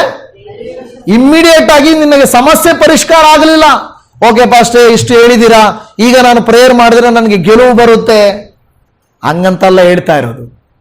ನಾಮಾನನೆಂಬ ಒಬ್ಬ ಕುಷ್ಠರೋಗಿ ಇದ್ದ ಅಲ್ವಾ? ಅವನಿಗೆ ದೇವಭಕ್ತನ ಹೇಳ್ದ, ಹೋಗಪ್ಪ ನೀನೋಗಿ ಯೋರ್ದಾನ್ ನದಿಯಲ್ಲಿ 7 ಸಾರಿ ಮುಳುಗು ಅಂತ ಹೇಳ್ದ. 7 ಸಾರಿ ಅಂತ ಹೇಳಿದ್ನ? ಆಕ್ಚುಲಿ 7 ಸಾರಿ ಹೇಳಿದ್ನ? ಇಲ್ಲ, ಹೋಗಿ ಯೋರ್ದಾನಲ್ಲಿ ಮುಳುಗು ಅಂತ ಹೇಳ್ದ. ಅವನು ಹೋಗಿ ಮುಳುಗ್ತಾನೆ. ಎಷ್ಟು ಸಾರಿ ಮುಳುಗ್ತಾನೆ? 1 ಸಾರಿ ಮುಳುಗ್ತಾನೆ. ಎದ್ದು ನೋಡ್ಕೊಂತಾನೆ, ಹಂಗೆ ಇದೆ. ಅವ್ರು ಹೇಳಿದ್ ಸುಳ್ಳಪ್ಪ. ಕೆಲವು ಸಾರಿ ಈ ಅಡ್ವರ್ಟೈಸ್ಮೆಂಟ್ಗಳಲ್ಲಿ ಹೇಳ್ತಾರೆ ನೋಡಿ, ಏನಂತ ಅಲ್ಲಿ ಬರೆದಿರ್ತಾರೆ ಇದರಲ್ಲಿ, ಏನಂದ್ರೆ ನೀವು 1 ವಾರಕ್ಕೆಲ್ಲ ನೀವು ಇದರಲ್ಲಿ ಏನೋ ರಿಸಲ್ಟ್ ನೋಡಕ್ಕಾಗಲ್ಲ, ಕನಿಷ್ಠ 4 ವಾರಗಳು ಮಾಡಬೇಕು. ಅದರಲ್ಲಿ ಏನೋ ರೂಲ್ಸ್ ಬರೆದಿರ್ತಾರೆ, ನೀವು ಓದಿರ್ತೀರಾ? ಸೋಪು ಇಲ್ಲ ಕ್ರೀಮ್ ಎಲ್ಲ ಏನ್ ಬರೀತದೆ ಗೊತ್ತಾ? 1 ಸಾರಿ ಅಲ್ಲ ದಿನಕ್ಕೆ ಯೂಸ್ ಮಾಡಬೇಕಾಗಿರೋದು. ಏನ್ ಮಾಡಬೇಕು? ದಿನಕ್ಕೆ ಅಟ್ಲೀಸ್ಟ್ 2-3 ಸಾರಿ ಯೂಸ್ ಮಾಡಬೇಕು. ಅದು ಯೂಸ್ ಮಾಡಕ್ ಮುಂಚೆ ಏನ್ ಮಾಡಬೇಕು? ಚೆನ್ನಾಗಿ ಮುಖ ತೊಳೆದು ಕ್ಲೀನ್ ಆಗಿ ನಿಮ್ಮ ಹ್ಯಾಂಡ್ಸ್ ಎಲ್ಲ ಕ್ಲೀನ್ ಇರಬೇಕು. ಇದೆಲ್ಲ ನಾವು ಓದೇ ಇರಲ್ಲ. ನೀವೇನಾದ್ರೂ ಕೇಸ್ ಹಾಕಿದ್ರೆ ಅವಾಗ ಬರ್ತಾರೆ ಲಾಯರ್, ಹಿಂಗೈತಪ್ಪ ರೂಲ್ಸ್ ಅಂತ ಹೇಳ್ತಾರೆ. ಅಂದ್ರೆ ಅದರ ಅರ್ಥ, ನೀವು ಕ್ರೀಮ್ ಹಚ್ಚಿರಿ, ನೀವು ಸೋಪ್ ಹಚ್ಚಿರಿ, ನೀವು ಯಾವುದನ್ನ ಹಚ್ಚಿರಿ, ನೀವು ಮೆಡಿಸಿನ್ ತಗೊಳ್ರಿ, ಏನೇ ತಗೊಳ್ರಿ, ರೂಲ್ಸ್ ಇಟ್ಟಿರ್ತಾರೆ. ಒಂದೇ ಸಾರಿಗೆ ಆಗಲ್ಲ. ಏನ್ ಮಾಡ್ಬೇಕು? ನೀವು ಪದೇ ಪದೇ ಉಪಯೋಗಿಸ್ಬೇಕು. ಟೂತ್ ಪೇಸ್ಟ್ ಎಲ್ಲ ಕೊಟ್ಟಿರ್ತಾರಲ್ವಾ, ಟೂತ್ ಪೇಸ್ಟ್ ನೀವು ಉಜ್ಬಿಡ್ದೆ ಅಲ್ಲೆಲ್ಲ ಉಜ್ಬಿಟ್ಟು ನಿಮ್ಮ ಅಡ್ವರ್ಟೈಸ್ಮೆಂಟ್ ಅಲ್ಲಿ ತೋರಿಸ್ದಂಗೆ ನನಗೆ ಕ್ಯಾವಿಟೀಸೇ ಹೋಗಿಲ್ಲ ನೋಡ್ರಿ ಅಂತ ನೀವು ಹೋಗಿ ಹೇಳಿದ್ರೆ ಫಸ್ಟ್ ಕ್ವಶನ್ ಕೇಳ್ತಾರೆ, ದಿನಕ್ಕೆ ಎಷ್ಟು ಸಾರಿ ಬ್ರಷ್ ಮಾಡಿದ್ರಿ ಅಂತಾರೆ. ನಾನು ಒಂದೇ ಸಾರಿ ಮಾಡಿದ್ದು, ನೀವು ಫೇಲ್, ಹೋಗ್ರಿ. ನೀವು ರೂಲ್ಸ್ ಬ್ರೇಕ್ ಮಾಡಿದ್ರೆ, ಯಾಕಂದ್ರೆ ರೂಲ್ಸ್ ಹಂಗಲ್ಲ. ದಿನಕ್ಕೆ ಅಟ್ಲೀಸ್ಟ್ 2 ಸಾರಿ ನೀವೇನ್ ಮಾಡಬೇಕು? ಅಲ್ಲಿ ಉಜ್ಬೇಕು. ಮತ್ತೆ ಫೇಸ್ಟ್ ಎಷ್ಟು ಹಾಕೊಂಡ್ರಿ ಅಂತ ಕೇಳ್ತಾರೆ. ನಾನಾ ಇಷ್ಟು ಯಾಕೆ ಬೇಗ ಆಗೋಗುತ್ತೆ ಅಂತ ಅಷ್ಟು ಹಾಕೊಂಬಾರ್ದು. ನಿಮ್ ಬ್ರಷ್ ಎಷ್ಟಿರುತ್ತೋ ಅಷ್ಟು ಫುಲ್ ಹಾಕೊಬೇಕು. ಅಲ್ಲಿ ನೀವು ಫೇಲ್ ಆಗೋಗಿದ್ದೀರಾ. ಓಕೆ, ಸೊ ಈ ರೀತಿ ಅವ್ರು ಹೇಳ್ತಾರೆ. ಅಂದ್ರೆ ನಮಗೆ ಬೇಗ ರಿಸಲ್ಟ್ಸ್ ಬೇಕು. ಆದರೆ ದೇವ್ರ ವಾಕ್ಯ ಏನ್ ಹೇಳುತ್ತೆ ಗೊತ್ತಾ? ನಿಮಗೆ ಉತ್ತರ ಸಿಗುವ ತನಕ ನೀವು ಸೋತಾಗಲು ನೀವೇನ್ ಮಾಡಬೇಕು? ಪ್ರಾರ್ಥನೆ ಮಾಡಬೇಕು. ನಾಮಾನನ್ನು 1 ಸಾರಿ ಅಲ್ಲ, 2 ಸಾರಿ ಅಲ್ಲ, 3 ಸಾರಿ ಅಲ್ಲ, 4 ಸಾರಿ ಅಲ್ಲ, 5 ಸಾರಿ ಅಲ್ಲ. ಅವನಿಗೆ ಮುಳುಗಿನೇ ಸಾಕಾಗಿರ್ತದೆ ಅಲ್ವಾ? ಇನ್ನೆಷ್ಟು ಸಾರಿ ಮುಳುಗಬೇಕು? ಅವನ ಜೊತೆಯಲ್ಲಿ ಹೇಳ್ತಾನೆ, ಅಯ್ಯ ಇನ್ನೊಂದ್ಸಾರಿ ಮುಳುಗಿರಯ್ಯ, ಇನ್ನೊಂದ್ಸಾರಿ ಮುಳುಗಿರಿ. ನಮ್ಮೂರಲ್ಲೇ ನದಿಗಳಿದ್ವಲ್ಲಪ್ಪ, ಮುಳುಗಕ್ಕೆ ಇಲ್ಲಿಗೆ ಬರ್ಬೇಕಾಗಿತ್ತಾ? ನಮ್ಮೂರಲ್ಲೇ ನದಿಗಳಿದೆಯಲ್ಲ, ಇಲ್ಲಿಗೆ ಬರ್ಬೇಕಾಗಿತ್ತಾ? ಅವೇನ್ ಮಾಡ್ದ? 7 ಸಾರಿ ಮುಳುಗಿದನು. 6 ಸಾರಿ ನಡೆಯದೇ ಇದ್ದಿದ್ದು 7ನೇ ಸಾರಿ. ಒಂದ್ ವೇಳೆ 7ನೇ ಸಾರಿ ಆಗಿಲ್ಲ ಅಂತಿದ್ರೆ 8ನೇ ಸಾರಿ ಮುಳುಗಲೇಬೇಕು. ಹಂಗಾದ್ರೆ ಅವ್ನು ಮುಳುಕೊಂಡೇ ಇರ್ಬೇಕು ಅಲ್ಲೇ. ಮುಳುಗಿ ಜಾಸ್ತಿ ಅವ್ನು ಕೋಲ್ಡಾಗಿ ಹೋಗ್ತದೆ. ಆಮೇಲೆ ಏನೋ ತಗೊಂಡೋಗಿ ಇನ್ನೊಂದೇನೋ ರೋಗ ಬರುತ್ತಲ್ಲ, ಆ ಥರ ಆಗ್ಬಿಡುತ್ತೆ. ಅದರ ಅರ್ಥ ದೇವ್ರು ನಮ್ಗೆ ಹೇಳೋದೇನಂದ್ರೆ, ಟೈಮು ಓಕೆ 3 ಸಾರಿ ಆಗೋಗುತ್ತಾ? ಕೆಲವರು ನಮಗೆ ಪ್ರಶ್ನೆ, ನನಗೆ ಫೋನ್ ಮಾಡಿ ಕೆಲವರು ಕೇಳ್ತಾರೆ, ಫಸ್ಟೇ ನನಗೆ ಈ ಸಮಸ್ಯೆ ಇದೆ, ಎಷ್ಟು ದಿನದೊಳಗಡೆ ಸರಿ ಹೋಗುತ್ತೆ? ನಾನು ಅವಾಗ ಕೇಳ್ತೀನಿ, ನಾನೆಂಗೆ ಹೇಳಿ ಅಂದ್ರೆ, ಇಲ್ಲಪ್ಪ ಕೆಲವು ಪಾಸ್ಟರ್ಗಳೆಲ್ಲ ಕರೆಕ್ಟಾಗಿ ಹೇಳ್ತಾರೆ. ಫೋನ್ ಮಾಡಿದ ತಕ್ಷಣ, ಅಮ್ಮ ನಿನ್ಗೆ ಇಷ್ಟು ದಿನದಲ್ಲಿ ಹಿಂಗೆ ಆಗೋಗುತ್ತಮ್ಮ, ಇಷ್ಟು ವರ್ಷದಲ್ಲಿ ನಿಂಗೆ ಹಿಂಗೆ ಆಗೋಗುತ್ತಮ್ಮ, ಕರೆಕ್ಟಾಗಿ ಹೇಳ್ತಾರೆ. ಫಸ್ಟ್ ನೀವು ಹೇಳಿಲ್ವಾ? ಅಮ್ಮ ನಾನು ಹೇಳಲ್ಲಮ್ಮ, ದೇವ್ರು ಮಾಡ್ಬೇಕಮ್ಮ, ನಿಮ್ಮ ನಂಬಿಕೆಯ ಮೇಲೆ ನೀವು ಮಾಡೋ ಪ್ರಾರ್ಥನೆ ಮೇಲೆ ಆಧಾರ ಆಗುತ್ತೆ ಅಂತ ನಾನು ಹೇಳ್ತೀನಿ. ಆದ್ರೆ ಕೆಲವ್ರಿಗೆ ಹೆಂಗಂದ್ರೆ ಟೈಮ್ ಹೇಳ್ಬೇಕು ನಾವು. ನನಗೆ ಯಾವಾಗ ಮದುವೆ ಆಗುತ್ತೆ ಪಾಸ್ಟ್ರೆ? ಯಾವಾಗ ಮದುವೆ ಆಗುತ್ತೆ? ಬಂದವ್ರನ್ನೆಲ್ಲ ಹುಡುಗ ಕಪ್ಪಗಿದ್ದಾನೆ ದಪ್ಪಗಿದ್ದಾನೆ ಅಂತೆಲ್ಲ ಎಲ್ಲ ರಿಜೆಕ್ಟ್ ಮಾಡ್ತಾ ಇದ್ರೆ ಯಾವಾಗ ಮದುವೆ ಆಗುತ್ತೆ ಅಲ್ವಾ? ರಿಜೆಕ್ಟ್ ಮಾಡ್ತಾ ಮಾಡ್ತಾ ಮಾಡ್ತಾ ಮಾಡ್ತಾ ಹೋಗ್ತಾ ಇದ್ರೆ ಯಾವಾಗ ಮದುವೆ ಆಗುತ್ತೆ? ನಿನ್ನ ನಂಬಿಕೆ ಮೇಲಿದೆ, ನಿನ್ನ ಆಯ್ಕೆ ಮಾಡ್ಕೊಳ್ಳೋದ್ರ ಮೇಲಿದೆ. ಆ ರೀತಿ ನಾವು ನಮ್ಮ ಮೇಲೆ ತಪ್ಪಿಟ್ಕೊಂಡು ಮಾಡೋದಲ್ಲ. ದೇವರ ವಾಕ್ಯ ಹೇಳೋದಂದ್ರೆ ಆಗುವ ತನಕ. ಇದು ನೋಡಿ, ಇದೆಲ್ಲ ಹೇಳ್ತಾರೆ ಯಾವಾಗ ಗೊತ್ತಾ? ಸೋತಾಗ, ಜಯಿಸಿದಾಗಲ್ಲ. ದೇವ್ರ ವಾಕ್ಯ ಹೇಳೋದು ನಾವೇನ್ ಮಾಡ್ಬೇಕು? ನಾವು ಸೋತಾಗ ಹೇಗಿರ್ಬೇಕಂತೆ? ನಿಷ್ಠೆಯಿಂದಿರಬೇಕು, ದೇವ್ರನ್ನ ಹಿಡ್ಕೊಳ್ಬೇಕು, ಸಮರ್ಪಿಸಿಕೊಳ್ಬೇಕು, ನಿರಂತರವಾಗಿರಬೇಕು, ನಮ್ಮನ್ನು ನಾವು ಬದಲಾಯಿಸಿಕೊಳ್ಬೇಕು. ಈ ರೀತಿಯಾಗೆಲ್ಲ ಇರುವಾಗ ನಿಮ್ಮ ಸೋಲು ಒಂದು ದಿವಸ ಜಯವಾಗಿ ಮಾರ್ಪಡುತ್ತದೆ. ನಿಮ್ಮ ಸೋಲು ಏನಾಗುತ್ತೆ? ಒಂದು ದಿವಸ ಆ ಜಯವು ಸಿಗುವ ತನಕ ನಾವು ನಿಷ್ಠೆಯಿಂದ ದೇವರನ್ನು ಅನುಸರಿಸಿ ನಾವು ಪ್ರಾರ್ಥನೆ ಮಾಡುತ್ತಾ ಮುಂದಕ್ಕೆ ಹೋಗ್ಬೇಕು. ನಾವು ಸೋತೋಗಿದ್ದೀವಿ ಅಂತ ನಾವು ದೇವರ ಮೇಲೆ ದೂರ ಹಾಕೋದಲ್ಲ, ಬೇರೆಯವ್ರ ಮುಂದೆ ನಾವು ನಮ್ಮ ದುಃಖವನ್ನು ಹಂಚ್ಕೊಳ್ಳೋದಲ್ಲ, ದೇವರ ಮೇಲೆ ಕೋಪ ಮಾಡ್ಕೊಳ್ಳೋದಲ್ಲ, ಈ ರೀತಿಯಾದ ಕಾರ್ಯಗಳನ್ನು ನಾವು ಮಾಡುವುದಲ್ಲ. ನಮ್ಮ ಕಣ್ಣುಗಳನ್ನು ಮುಚ್ಚೋಣ, ನಾವು ಪ್ರಾರ್ಥನೆ ಮಾಡಿಕೊಳ್ಳೋಣ. ಪರಮ ತಂದೆಯಾದ ದೇವರೇ, ಹೌದು ಸ್ವಾಮಿ, ಅನೇಕ ಸಾರಿ ಅನೇಕರ ಮುಂದೆ ನಾವು ಸೋತು ಹೋಗಿರುವುದನ್ನು ನೋಡುವಾಗ ನಮಗೆ ಅವಮಾನ ಆಗುತ್ತೆ. ಓ, ನಿಮ್ಮ ದೇವರು ನಿಮಗೆ ಉತ್ತರ ಕೊಡ್ಲಿಲ್ವಾ? ನಿಮ್ಗೆ ಒಳ್ಳೇದಾಗ್ಲಿಲ್ವಾ? ಜಯ ಸಿಗ್ಲಿಲ್ವಾ? ಆಶೀರ್ವಾದ ಸಿಗ್ಲಿಲ್ವಾ? ಶುಭ ಕಾರ್ಯ ನಡೀಲಿಲ್ವಾ ಅಂತ ಕೇಳ್ತಾರಪ್ಪ. ಇಂಥ ಸಂದರ್ಭದಲ್ಲಿ ಅಪ್ಪ, ಸೋತಾಗಲೂ ಕೂಡ ನಾವು ದೇವರು ಯಾವ ಸಂದರ್ಭದಲ್ಲಿ ಕೂಡ ಇವತ್ತು ವಾಕ್ಯದಲ್ಲಿ ಕೇಳಿದ ಹಾಗೆ ಸೋತಾಗಲೂ ಕೂಡ ನಿಮ್ಮ ಮುಂದೆ ನಾವು ನಿಷ್ಠೆಯಿಂದಿರುವುದಕ್ಕೆ ನಮಗೆ ಸಹಾಯ ಮಾಡ್ರಿ ಅಪ್ಪ. ಸೋತಾಗ ನಮ್ಮ ಮನೋವೇದನೆಯನ್ನು ನಿಮ್ಮ ಮುಂದೆ ಸುರಿಯುವುದಕ್ಕೆ ನಮಗೆ ಸಹಾಯ ಮಾಡ್ರಿ, ಮನುಷ್ಯರ ಮುಂದಲ್ಲ. ಸೋತಾಗ ಕರ್ತನೇ ನಿಮ್ಮ ಸ್ವಭಾವವನ್ನು ನಾವು ನೆನಪು ಮಾಡಿಕೊಂಡು ನಾವು ಮುಂದಕ್ಕೆ ಹೋಗೋದಕ್ಕೆ ಸಹಾಯ ಮಾಡ್ರಿ. ಸೋತಾಗ ನಮ್ಮನ್ನು ಮತ್ತೆ ಸಮರ್ಪಣೆ ಮಾಡಿಕೊಳ್ಳಲಿಕ್ಕೆ ನಮಗೆ ಸಹಾಯ ಮಾಡ್ರಿ. ಸೋತಾಗ ಕರ್ತನ ದೇವರೇ, ಪ್ರಾರ್ಥನೆಯನ್ನು ನಿಲ್ಲಿಸದೆ ಪ್ರಾರ್ಥನೆಯನ್ನು ಮುಂದುವರಿಸುವುದಕ್ಕೆ ನಮಗೆ ಸಹಾಯ ಮಾಡ್ರಿ. ನಾವು ಸೋತಾಗ ಕರ್ತನೆ ನಮ್ಮ ಪ್ರಾರ್ಥನೆಗಳನ್ನು ಬದಲಿಸಿಕೊಳ್ಳಲಿಕ್ಕೆ ನಮಗೆ ಸಹಾಯ ಮಾಡಿಕೊಡ್ರಿ ಅಪ್ಪ. ಸೋಲು ಮುಕ್ತಾಯವಲ್ಲ, ಸೋಲು ಕೊನೆಯಲ್ಲ, ಸೋಲು ನಮಗೆ ಒಂದು ಮೆಟ್ಟಲಾಗಿ ಮಾರ್ಪಡಿಸು. ಈ ವಾಕ್ಯವನ್ನು ಕೇಳಿದವರು ಸೋಲಿನಲ್ಲಿದ್ದರೆ, ಸೋತು ಹೋಗಿದ್ದರೆ ಅಪ್ಪ ಯೇಸುವಿನ ನಾಮದಲ್ಲಿ ಬಿಡುಗಡೆಯನ್ನು ಕೊಡಬೇಕೆಂಬುದಾಗಿ, ಜಯವೀರನಾದ ದೇವರೇ ನಿನಗೆ ಸ್ತೋತ್ರ. ನಿನ್ನ ವಾಕ್ಯ ಹೇಳುತ್ತದೆ, ಪ್ರಾರ್ಥನೆಯಲ್ಲಿ ಬಲ ಇದೆ, ಪ್ರಾರ್ಥನೆಯಲ್ಲಿ ಬಿಡುಗಡೆ ಇದೆ, ಪ್ರಾರ್ಥನೆಯ ಮೂಲಕ ಜಯವಿದೆ, ಪ್ರಾರ್ಥನೆಯ ಮೂಲಕ ಅಭಿಷೇಕವಿದೆ, ಪ್ರಾರ್ಥನೆಯ ಮೂಲಕ ನಮ್ಮನ್ನು ಉನ್ನತಿಗೂ, ಪ್ರಾರ್ಥನೆಯ ಮೂಲಕ ನಿಮ್ಮೊಟ್ಟಿಗೆ ನಮ್ಮನ್ನ ಅನ್ಯೋನ್ಯತೆಗೆ ಸೇರಿಸುವಂಥದ್ದು ಆಗಿದೆ. ಪ್ರಾರ್ಥನೆಯಲ್ಲಿ ಸ್ಥಿರವಾಗಿರುವಂಥ ಈ ದೇವ ಮಕ್ಕಳ ಅನ್ನಳಂತೆ, ಯೋನನಂತೆ, ಸಂಸೋನನಂತೆ ನಾವು ಪ್ರಾರ್ಥಿಸಿ ಅಪ್ಪ ಶತ್ರುಗಳ ಮುಂದೆ, ದೇವರೇ ನಮ್ಮ ಜನರ ಮುಂದೆ ನಾವು ಜಯವನ್ನು ಹೊಂದುವುದಕ್ಕೂ ನೀವೇ ನಮ್ಮನ್ನು ಅಭಿಷೇಕಿಸಬೇಕೆಂದು ಪ್ರಾರ್ಥನೆ ಮಾಡಿದ ಕರ್ತನೇ ನಿನಗೆ ಸ್ತೋತ್ರ ಮಾಡುತ್ತಾ ಯೇಸುವಿನ ಪರಿಶುದ್ಧವಾದ ನಾಮದಲ್ಲಿ ಪ್ರಾರ್ಥಿಸುತ್ತೇವೆ ಪರಮ ತಂದೆಯೇ. ಆಮೇನ್, ಆಮೇನ್, ಆಮೇನ್.